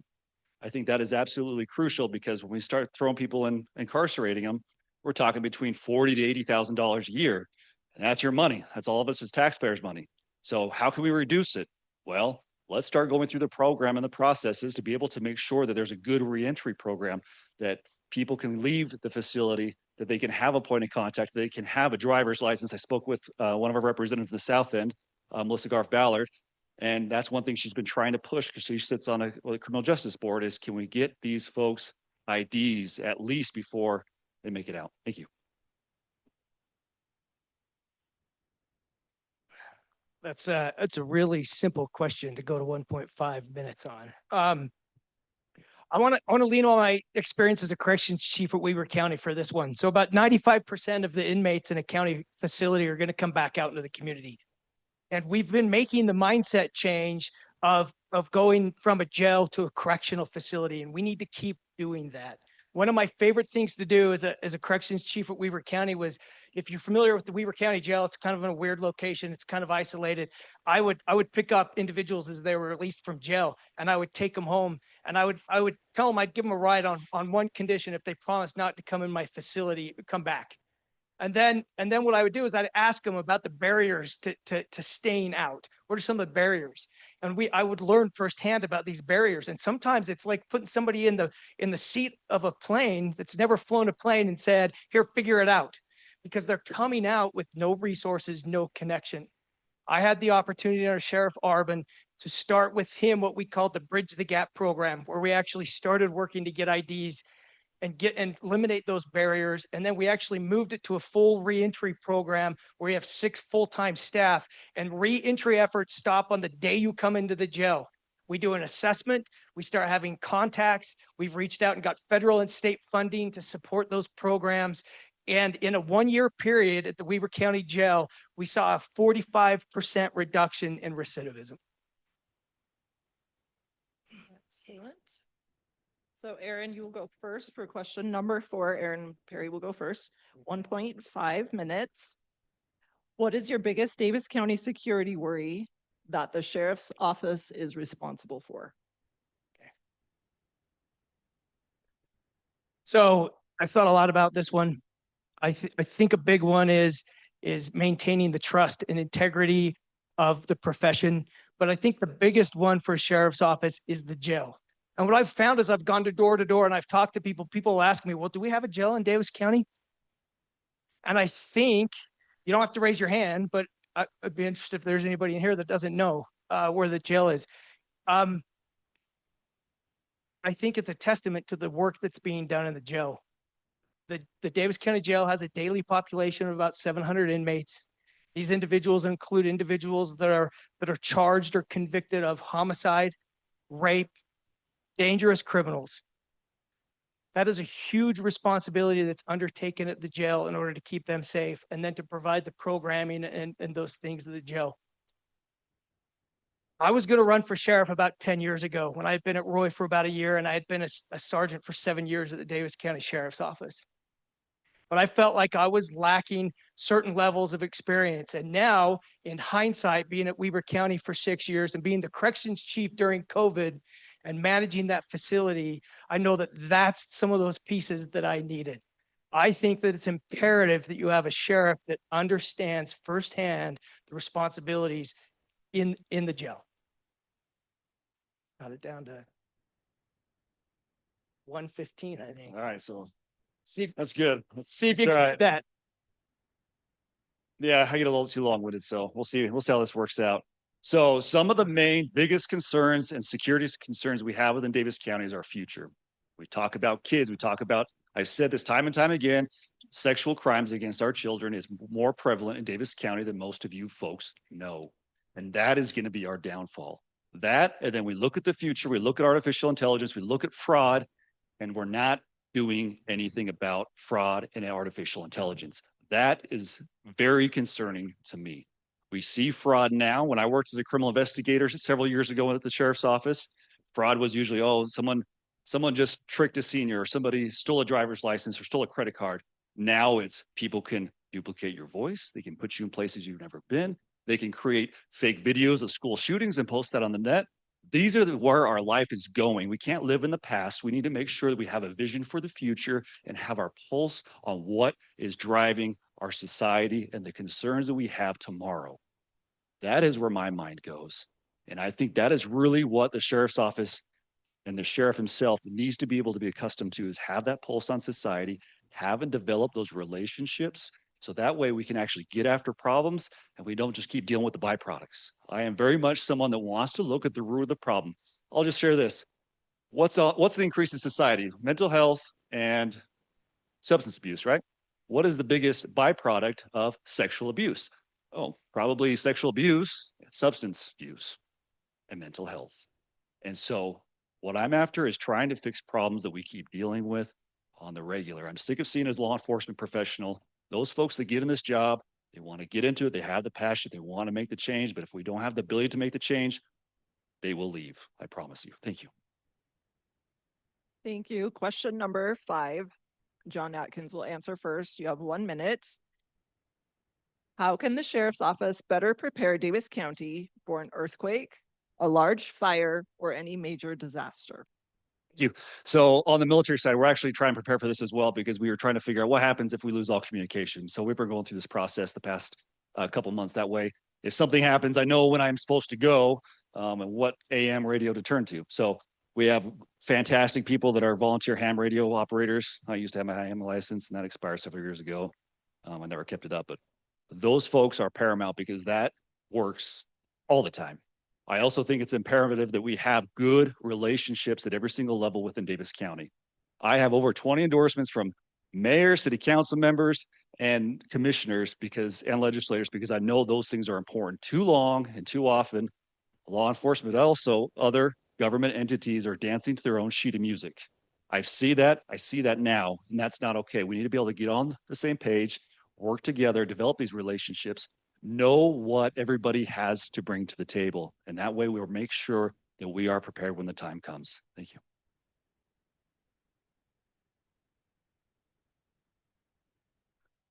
So when I was at Roy, I was actually appointed as the emergency manager for Roy City, and I worked with the Weber County emergency manager. And then when I was at Weber County, the emergency manager fell under the sheriff's office and reported to me. So at Davis County, the county emergency manager is in the sheriff's chain of command. And I was just on there. I was on the website, the emergency manager's website today, and there's a lot of resources and things we're doing. The emergency operations center that was just recently built at the complex will help to train. It'll also help during 30 seconds already, huh? Okay, it'll help during those emergencies. I think the emergency manager is doing a really good job. What we need to do is, the foundation is there and the facilities are there. What we need to do is get that message out. So they have a preparedness fair coming up in September. We need to do more of those and get that message out so the community is better involved and understands the resources and the things there. I attended recently the local emergency planning committee meeting. businesses, religious leaders, and individual citizens can attend that. You can get on the emergency manager's website. You can go and you can attend that. We need more attendees. Programs are there. The planning is there. We need more people to come to these events and be part of the group. So as a community, we're better prepared for these.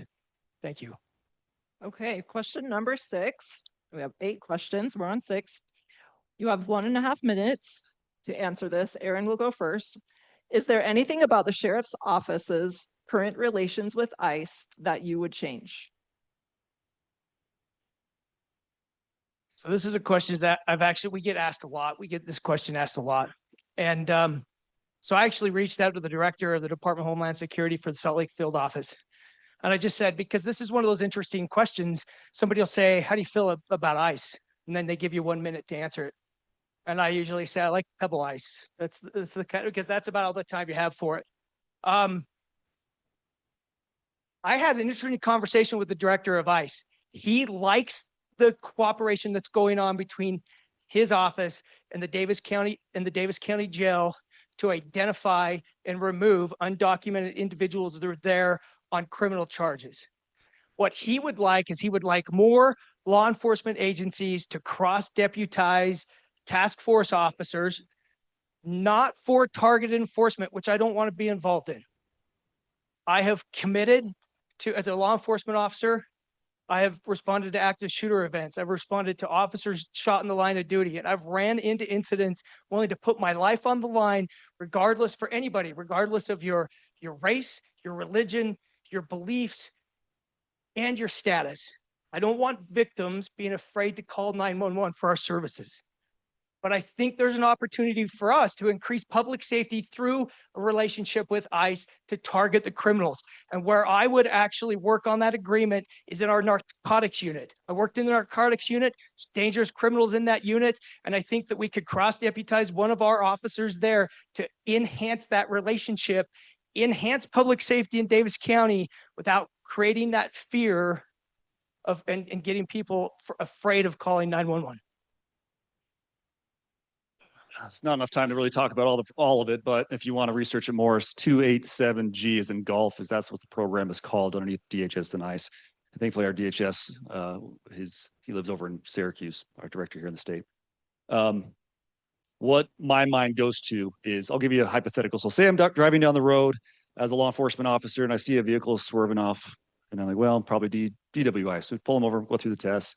Yeah, intoxicated. Okay. All right, we're arresting him. We're taking him to the jail. Oh, we run through. Okay, this person is here illegally. Okay, we're booking him into the jail. And now we're notifying ICE. ICE says, hey, hang on to him. Normal occasions, what this will look like is once you hit 0, then you're going to get the boot out the door. But in this instance, it's illegal. Okay, hold on to him. We'll give you funding. Keep them until we're ready to collect them. Perfect. And that's the jail enforcement model. We do not have a current contract within that. If you go on the 287G program on ICE's website, it'll show who has those contracts. We don't have that MOU in place. It shows right on their website. I think that is right. I think that gets after the people that are here illegally and committing crimes against us. I'll also tell you that my mind doesn't always go to the folks that live to the south of us. My mind as a military intel guy goes to people here from China, people here from the Middle East, people here from Eastern Europe that do not like us, do not like our way of life. And as the sheriff, I need to be aware of these things, especially when our biggest resource and probably one of the biggest targets in the state of Utah is Hill Air Force Base. And that does concern me. And that's a responsibility as well as the sheriff to make sure that our cooperation and our agreements are well. And that way we're taking care of them on the outside of the base to make sure that we deal with those concerns and we deal with those threats, especially when we start looking at the drone program, how drones are changing and evolving so quickly. What is that going to look like in the next 2 to 3 years? Well, I'm not very optimistic about it because I haven't seen a lot on the law enforcement side to prepare for it. Thank you. Okay, question number 7. You have 1 minute. John Atkins will answer first. How can the sheriff better communicate with the public about the sheriff's office responsibilities and services? Thank you. I'll tell you, one of the things that was disheartening throughout this process, I announced back in September that I was running because I knew that there's going to be a lot of work to actually get after the problems and understand how everything is flowing and feeling within the county. So my first goal was to go to every single city council meeting in the county. Well, unfortunately, they all do it like the same night at the same time. So that took about 4 months for 15 cities. But I did that. I went through and there was 2 mayors that I spoke with said, I'd never seen the sheriff before. I don't even know what it looks like. And to me, that is wrong. If I am the elected official for everyone over Davis County, it is incumbent on me to make sure I'm representing you. And how can I represent you if you don't know who I am or who you can come bring your complaints to? And so that is the representative that I think that we should have. Additionally, I think things when we start talking about ICE, I wish that our sheriff would come out and say, this is where we stand and why. That way it clears up the ambiguity, but I feel like too often people within government, they kind of like to play a little bit in ambiguity because I'll use an example. When I decided to run for sheriff, put myself out there and everybody knows that I'm running. So if I fail, everybody knows I failed. If I come out as an elected official and say, this is my goal, this is my plan, and I fail, well, that stinks. But I think that the sheriff should come out at least annually and say, these are my goals for the sheriff's office. This is what we're trying to achieve. We're working with the city levels and the state levels, and this is where we're driving. That way everybody knows what direction we're going.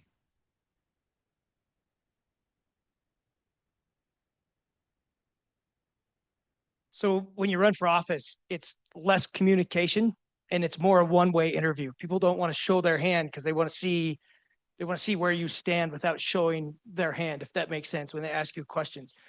So if I'm elected, that's got to change. That's got to flip, right? And then as a sheriff, I want to hear the concerns. I want to hear where you stand. So cottage meetings, in-person cottage meetings, and online cottage meetings. When we talk about ICE and what we're going to do, that's an example that I would set up an online cottage meeting well in advance with plenty of time. People can jump on, probably do some public ones too, because you got time to make that decision. So go out to the different cities, do online ones, get the input so that you understand where the residents are, you understand their concerns. The other thing that I'm committed to do, I believe strongly in community-oriented policing, where we see each other. It's really easy as law enforcement officers to turn people into the next call for service. I think you could do a study on how we handle calls at the beginning of the shift versus the end of the shift when you're ready to go home. I'm going to lead the charge of community-oriented policing by walking our contract cities in uniform once a week to meet you outside of a crisis, to just interact outside of a crisis, outside of crisis communication, and understand what are your concerns, what are your objectives, what are your needs. I want, within my first year of a sheriff, I want anyone in a contract city for sure to say, yeah, I know the sheriff. I saw him. I met him. He came to my door. I was working on a sprinkler project. He helped me predict whatever happens, right? That's my goal for communication. Thank you. Question 8, our last question. You have 1 minute. And Aaron will answer first. Take 1 minute to clarify or add anything and to tell us why we should vote for you.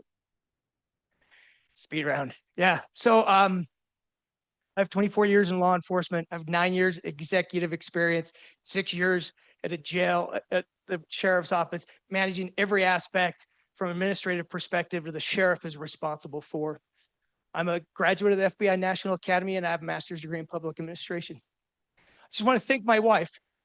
Throughout my career, she's helped me serve.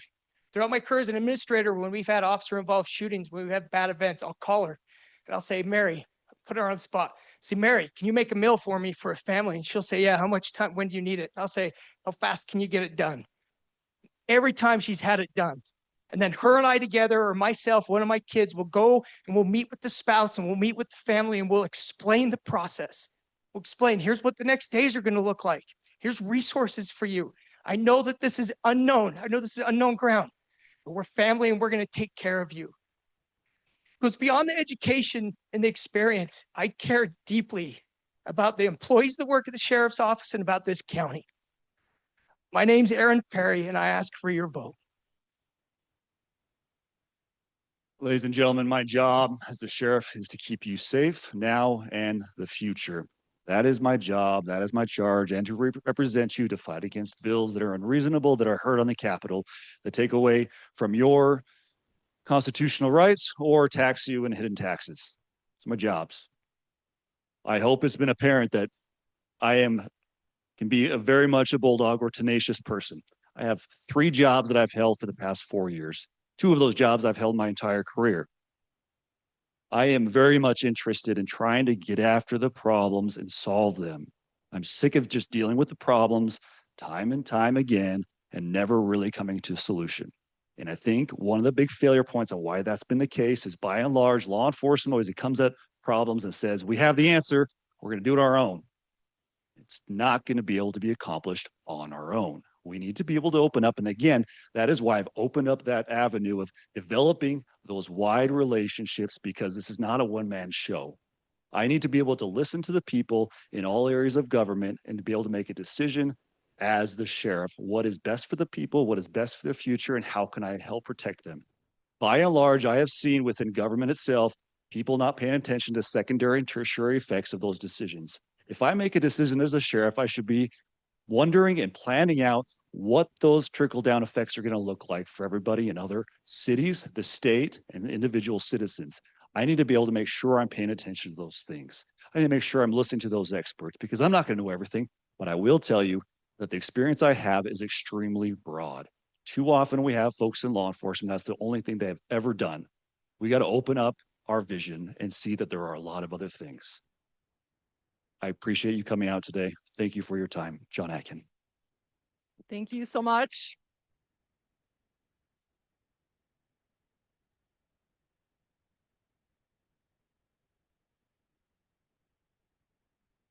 Thank you so much to our candidates. Thank you to the audience for coming. Next, we have the clerks. Private information is going to take 2 minutes. Maybe. Okay, I'm going to pare down a little bit. We'll do 2 minutes for your introduction, 1 minute on voters being able to trust that their vote will be counted, and then the rest I might pare down a little bit too. And I'll let you know ahead of time if I can. Okay. All right. So we will start with Brian McKenzie answering first. And I had them doing a stand up and down game. Do you care if you're answering the question first, or would you like to just trade off? Is it fair enough if they just go back and forth? Do they need to be able to answer the question first? So should I have them go 2 times in a row? Or should we just go back and forth? Okay, so we won't be doing as much of the sit down, stand up. Okay, question number 1. You have 2 minutes. Tell us why you are running for this office and 2 or 3 of your priorities. Brian McKenzie first. My name is Brian McKenzie. For the past 22 years, it's been an honor for me to serve the citizens of this community as I've worked in the clerk's office. Most recently, this last few years, I've been able to serve as your elected county clerk, and I'm running for re-election. I'm doing it because honestly, I love my job. I love what I do. It is a fun and exciting and engaging thing to do. But more than that, it's rewarding knowing that what I'm doing matters in my community.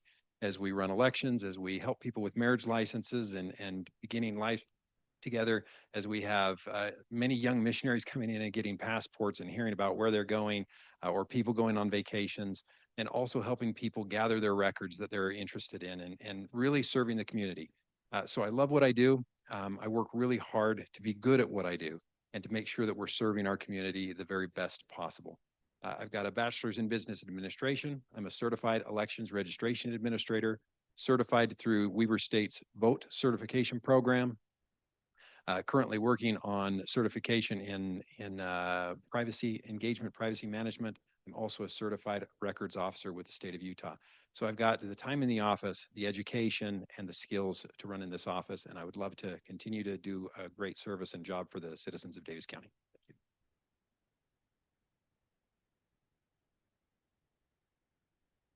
We good to go? Start? Okay. Hello, everybody. I'm John Whitesides. I'm running for Davis County Clerk because I live in this county. I love the way of life that we have.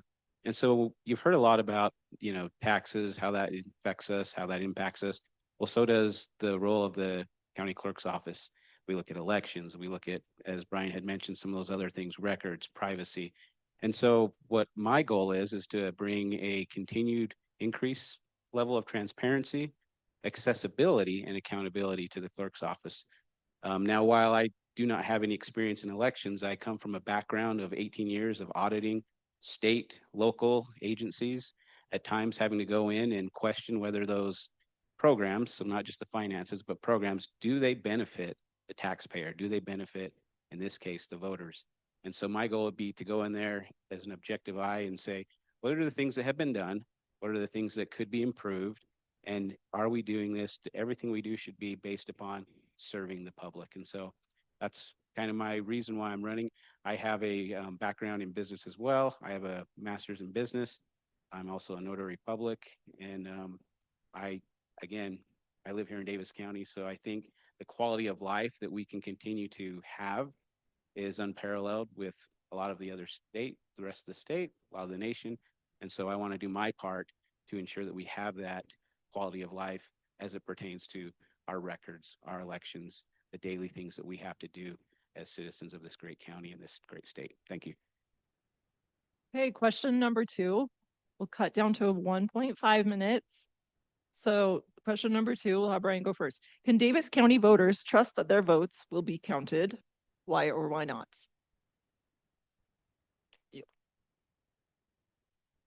Absolutely, you can have confidence that your vote will be counted.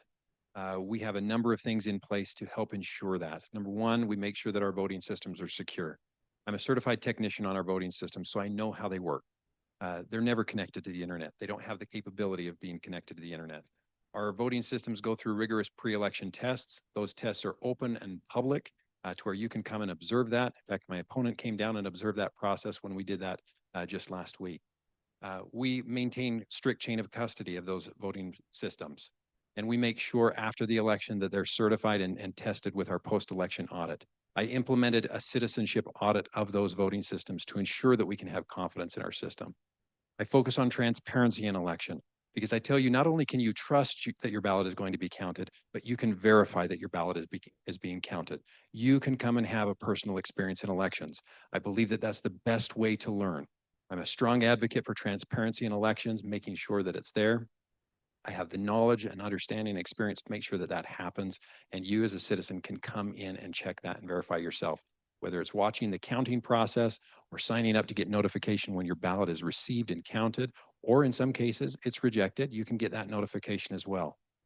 That's a really important component of our election process. Thank you. All right, the question was, can you Yeah. say that one more time? Can Davis County voters trust that their votes will be counted? Why or why not? Yes, I think that you can trust that your votes are being counted.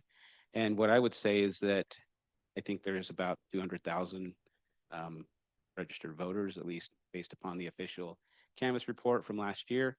That's how many ballots were sent out. So that's a pretty big undertaking. So as you look at those things, you should trust the process. But one of the things that the roles of government is, can we do to proactively provide an increased level of transparency? And I'll give you an example. If you look at the official canvass report from last year from municipal elections, there are about 68,000 ballots that were cast. About 66,000 of those were mail-in. And unless you drop down to, I think it's about page 31, you're not really going to know where those mail-in ballots delivered in person at a drop box, where they actually sent in through the US Postal Service. So I think there's some things you can do within the already existing budget and resources, understanding that we have to be good stewards of taxpayer dollars and being able to just proactively provide more information to the public. I was grateful for the opportunity to go down and look at the pre-election test and see how that's done. And one of the things that I think could increase the participation for the voters here in Davis County is by moving that to an evening. I think the last couple of years it's been in the morning, and again, as we have all kind of heard previously with the commission meetings, a lot of us work or go to school or have other responsibilities. So those are some of the things that I can talk about in a minute and a half. So thank you. Thank you. Question number 3, Brian will go first. You have 1.5 minutes. Is Davis County counting fraudulent votes? If so, how is this happening? I'll say this, there's no election system that's 100% perfect. There never will be. When you have 200,000 plus moving parts, it's always a challenge. But what I will tell you is we have a number of safeguards in place to, number one, prevent fraudulent votes from ever happening. Number two, detecting fraudulent votes. So that when those do come in, my staff are able to identify them, review them, and in some cases, yes, prosecute them. So we can have confidence that we have ample safeguards in place to ensure that our elections are secure and preventing fraudulent votes from being cast in Davis County. Okay. And if you ever want the question repeated, let me know. Okay, no, I think I'm good. Um, I think kind of going off of what Brian said, there may be instances when there has been the attempts to do fraudulent votes. Again, I use the example going back to the municipal elections. I think again, past those 30 some pages, I think it was 46 in total. There were some votes that were handed in that, you know, the person was deceased. I think it was 3 in total. Now, whether what the intent on that was, it did get caught, but you can see that in a big system with a lot of voters that there's could be attempts on fraudulent activities, and probably with a bad intent. What I can say though is, as we review, you know, the publicly available information, again, it's what are we doing to proactively provide as much information allowable in the law through the whole process to instill confidence in that system. One of the things I'll say that one of the things I'll talk about is, while not the election itself, in 2024, there were 3 state audits that talked about signature verification. So you can kind of put those two together in the sense that you have the same office, some of the same systems being used. And in those things, there were recommendations that came from those, chain of custody, level of transparency, adequately trained staff. And so just always being able to talk to the residents, talk to the voters and say, listen, these are the things that have come up. This is how we're going to change them. And then to be able to report back and be accountable again to the voters to say, these are the steps we've taken, I think creates a lot of confidence in the voting system. And again, can instill confidence just in our bedrock of the foundation of this nation, which is our elections. Thank you. Question number 4. Brian will go first. You have 1.5 minutes. How will you protect voters' personal and private information? You know, I love it when we have an opportunity to have independent reviews come in and check on my office. My opponent mentioned a couple of audits. We regularly receive audits. I'm pleased to report to the citizens of how those audits look. We consistently have 95, 96, 97, 98, 99.99% accuracy depending on the audit. So we continue to have this high level of audit in the work that we do, whether it's voter registration or ballot processing. As it relates to protecting your privacy in your voter registration records, that's really important. We had a recent law change, SB 153. Many of you probably received some notifications. I opposed that bill. I think it was a poorly written bill. It did not move us in the right direction. I believe you as a citizen have the right to determine if your data is public or private. So what I'm doing now within the parameters of the law, my job is to make sure that you understand how this law impacts you. Make sure that you understand what your options are, and make sure that you understand where your choices are. That's the most important thing for me as it relates to protecting your privacy in voter registration.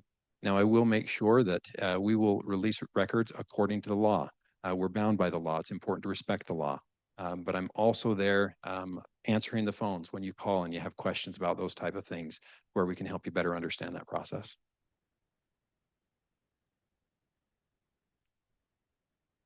Okay, kind of as already been mentioned, protecting private information, personal information is probably one of the clerk's biggest responsibilities. A lot of things that maybe we don't hear about because elections do always take the forefront. What I will say though, again, there is state law, so clerks are limited to what they can do within their statutory authority.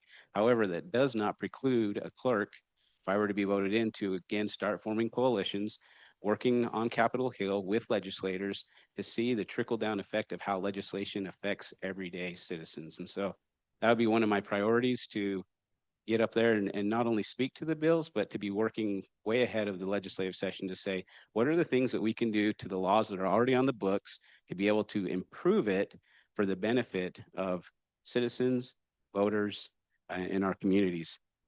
So yeah, I want to be clear that we do have to follow state law. There's probably a little bit of wiggle room in there with county policy. If I was voted as county clerk, all policies would be on the table to be looked at. Does it serve a purpose of serving the people here in this county? And if not, then we need to look at how we can change that. But one of the things I just want to close with is transparency is a big deal, but so is privacy. And I think you can balance those things as long as you're always including, communicating, and talking to the public about what the problem is, what you're going to do about it, and then reporting back and being accountable. Thank you. Question number 5. Brian will go first. I'm reduced that to 1.5 minutes.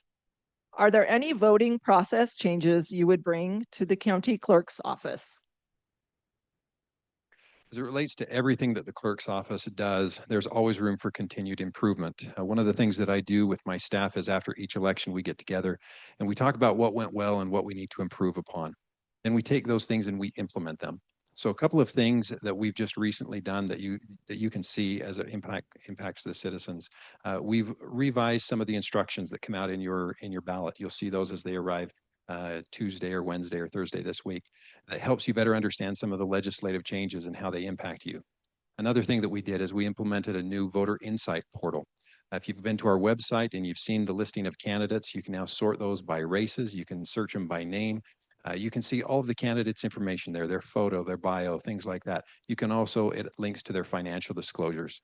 So those are just a couple of areas that as we look through every election, we find ways to improve and we continue to try to implement those.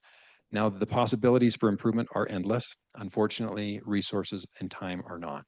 And so we do have to pick and choose some of those things. I think that's why it's important taking some track record, some history of administering elections and knowing how decisions and how choices can make a meaningful impact for our citizens to improve processes, improve the experience while still keeping costs and resources safe and limited.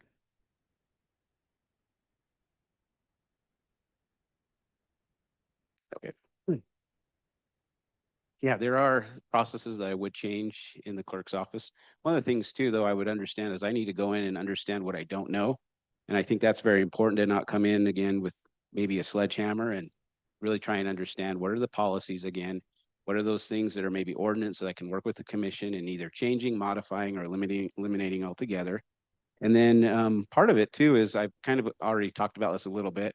There's a pre-election test, there's a post-election audit, moving those things to the evening again, and then doing a hard PR push to let citizens know that what it is, that it's going on. It would have been great to have, more of our citizens there last Friday, because it was, even for me as a candidate and opponent, it was very enlightening to understand all the processes that go through to check basically our election, our bedrock of this country through the systems and things that have been approved to do that. So again, providing more opportunities. I would also really reevaluate the county's role in performing statewide signature verification. I know that fiscally we get reimbursed for those things. However, it is still a burden to be able to do that on behalf of the other 28 counties. So is it a benefit? Does it benefit our taxpayers and our voters here in this county? If the answer is no, then my goal would be to cancel that contract, put the onus back on the other counties. And for those candidates that are gathering signatures, the onus is on them to be able to provide that to if they're crossing over into multiple counties. Thank you. Thank you. Okay. Question number 6. Brian will go first. I've reduced it to 1 minute. That will be okay. We'll give you a little wiggle room if needed. Is the county clerk's office adequately funded and staffed for the increased scrutiny on voting, as well as the other duties it performs, such as public records requests, marriage licenses, etc.? The county clerk's office runs extremely lean. Over the 13 or 14 years or so that I've been in leadership roles, we've actively worked to reduce our staffing where we can to try to save resources. We've currently functioned at about 18% less staff today than we did in 2013. We've been able to do that through cross-training, utilizing technology and bringing that in to help us. Just this last year, we were able to reduce our budget in the clerk's office by 10% in our operating budget. We were able to do that through thinking outside the box and finding ways to do more efficient finding ways to do more efficiently. That's important in county government. We have to do more with less. Now, there is always this concern. The legislature continues to run bills. 40, 50, or 60 bills are the average each legislative session impacting the clerk's functions. Each one of those comes with some sort of a fiscal impact. Somebody has to do that work. So it is a concern. It's something that we should be aware of. We work very proactively with our legislative partners to help them understand that process. Sometimes we're able to convince them, other times we're not. We recognize that. But currently, we work very lean. We work very efficient to make sure that we're providing great services with the resources that we have. Without actually being in the office and kind of seeing how those operations work, I would say that based upon reports that we just heard now, and we heard, I think previously in April, that they were able to cut a full-time equivalent down. And so adequately funded, maybe oversaturated, unfunded mandates, probably. Again, that's an opportunity to go up and make a little bit of noise at the legislature. I'm not afraid to do that. I'm not beholden to anybody. I'm not looking at being a career politician either. And so really fighting for the people and saying, you know, we need, and building coalitions with other county clerks, with other commissions, mayors, willing to do all of that if it means a better outcome for the people here in Davis County. One of the things I would say that, again, looking at, I am a big proponent of going in and auditing systems and seeing what their effectiveness is. And so I would put everything on the table and say, can we make this better? Thank you. Question number 7, 1 minute. Brian will go first. How can the county clerk better communicate with the public about the clerk's responsibilities and services? Methods of communication are limitless. We could use social media. We could send out flyers. We can send out mailers. We can send out emails. There's so many things that we can do. And there are so many things that different people would be interested in. We have a large room of people here. And if I asked each one of you, what is something important that you want to hear from the clerk's office, probably get half a dozen or more different ideas. And all of those are good ideas. But government is limited. We can't do all of those ideas. So I've taken the approach, the most important thing in communication is making sure that I am available. When you call my office, a real person answers the phone. You do not get a message. You do not get a menu. When you send an email, a real person responds to your email. When you come into our office, a real person is there to greet you. You will come and find me. I will be there. And I think that's the most important thing that I can do as a county clerk. That's the model that I've taken. That's the model that I've implemented with my staff, is that we focus on service with excellence. When you are contacting the clerk's office because for whatever reason we have not been able to provide exactly what you're looking for on our website and you're reaching out to us, you should be able to get a real live person to answer your question and to be responsive. That's what I believe in. That's what I do. And that's what I will continue to do. Yeah, there's always ways to improve communication. With the background in public affairs and public relations, there's a lot of things that you can leverage with very little cost and time and effort to the county. And that's what I would be looking at specifically to do. Always the personal touch is going to be, I don't think you can replace that, but you can proactively let citizens know, voters know, things that are coming down the pipeline, how they're going to affect them, and then having that avenue and that medium to which they can come and they can sit down and meet. I'll give one example is that, again, it was a wonderful experience to go to that pre-election test, but as I searched the Davis County Commission Facebook page, as well as the county clerks, there was no mention of it. I'm not saying everybody uses Facebook. There are a lot of mediums, as that we've heard, they're endless, but if we can proactively do those things and let the information get out there through all mediums that we have, then we have a better opportunity to be able to, again, field questions, resolve concerns, educate, and do those things that, again, what government is not here to be served by the people, but the other way around. And so that's kind of my methodology with that. Okay, last question, number 8. 1 minute. Brian will go first. Take 1 minute to clarify or add anything and to tell us why we should vote for you. As I've had the opportunity to answer first on all questions, would it be all right to defer to my opponent to answer first on this one? Is that okay with Jonna? Okay. So 1 minute. Okay. All right. Caught me off guard, Brian. Thanks. I'm just kidding. Brian's a good guy. No, so again, Jonna Whitesides, I failed to mention at the beginning, I am the Davis County Republican Party endorsed candidate. Again, I believe in the caucus system, which is why I engage with the delegates to get to know them, understand their concerns. I actually appreciate the fact that while some of them agreed with me, some of them disagreed with me. And I think that's the beautiful part of our country, of our republic, that we can do those things and still have success for our people and for our communities going forward. Again, I think you should run for me because while I don't have the election experience, I have the ability to come in and objectively look at things and how they will better benefit the voters who at the end of the day are the taxpayers, to be good stewards of those resources and to ensure that nobody is felt like they're left in the dark.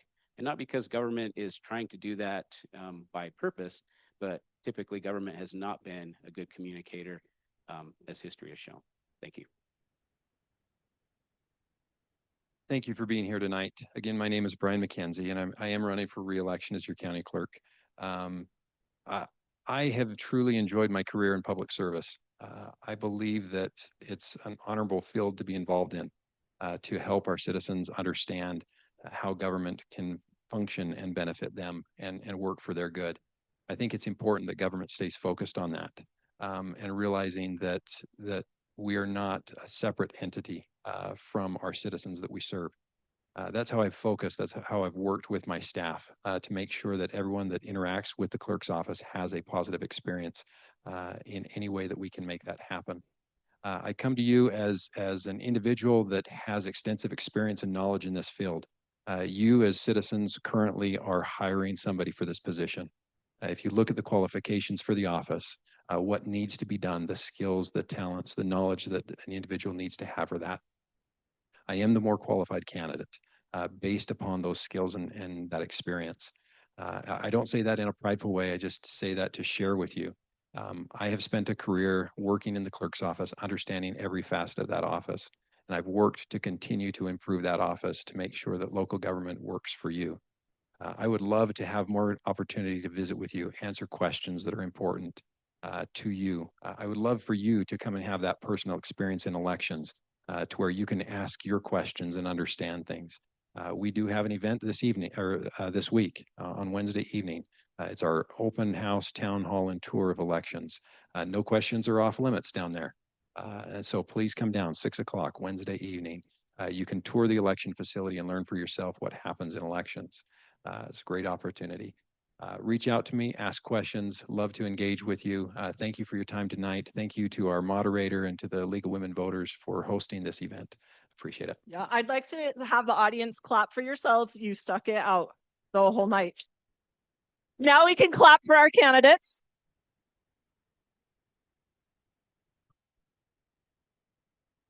And again, just to close, thank you so much. Thank you to Davis Technical College and the Business Resource Center, our website, lwvdavis.org, to find the recording. Thank you so much.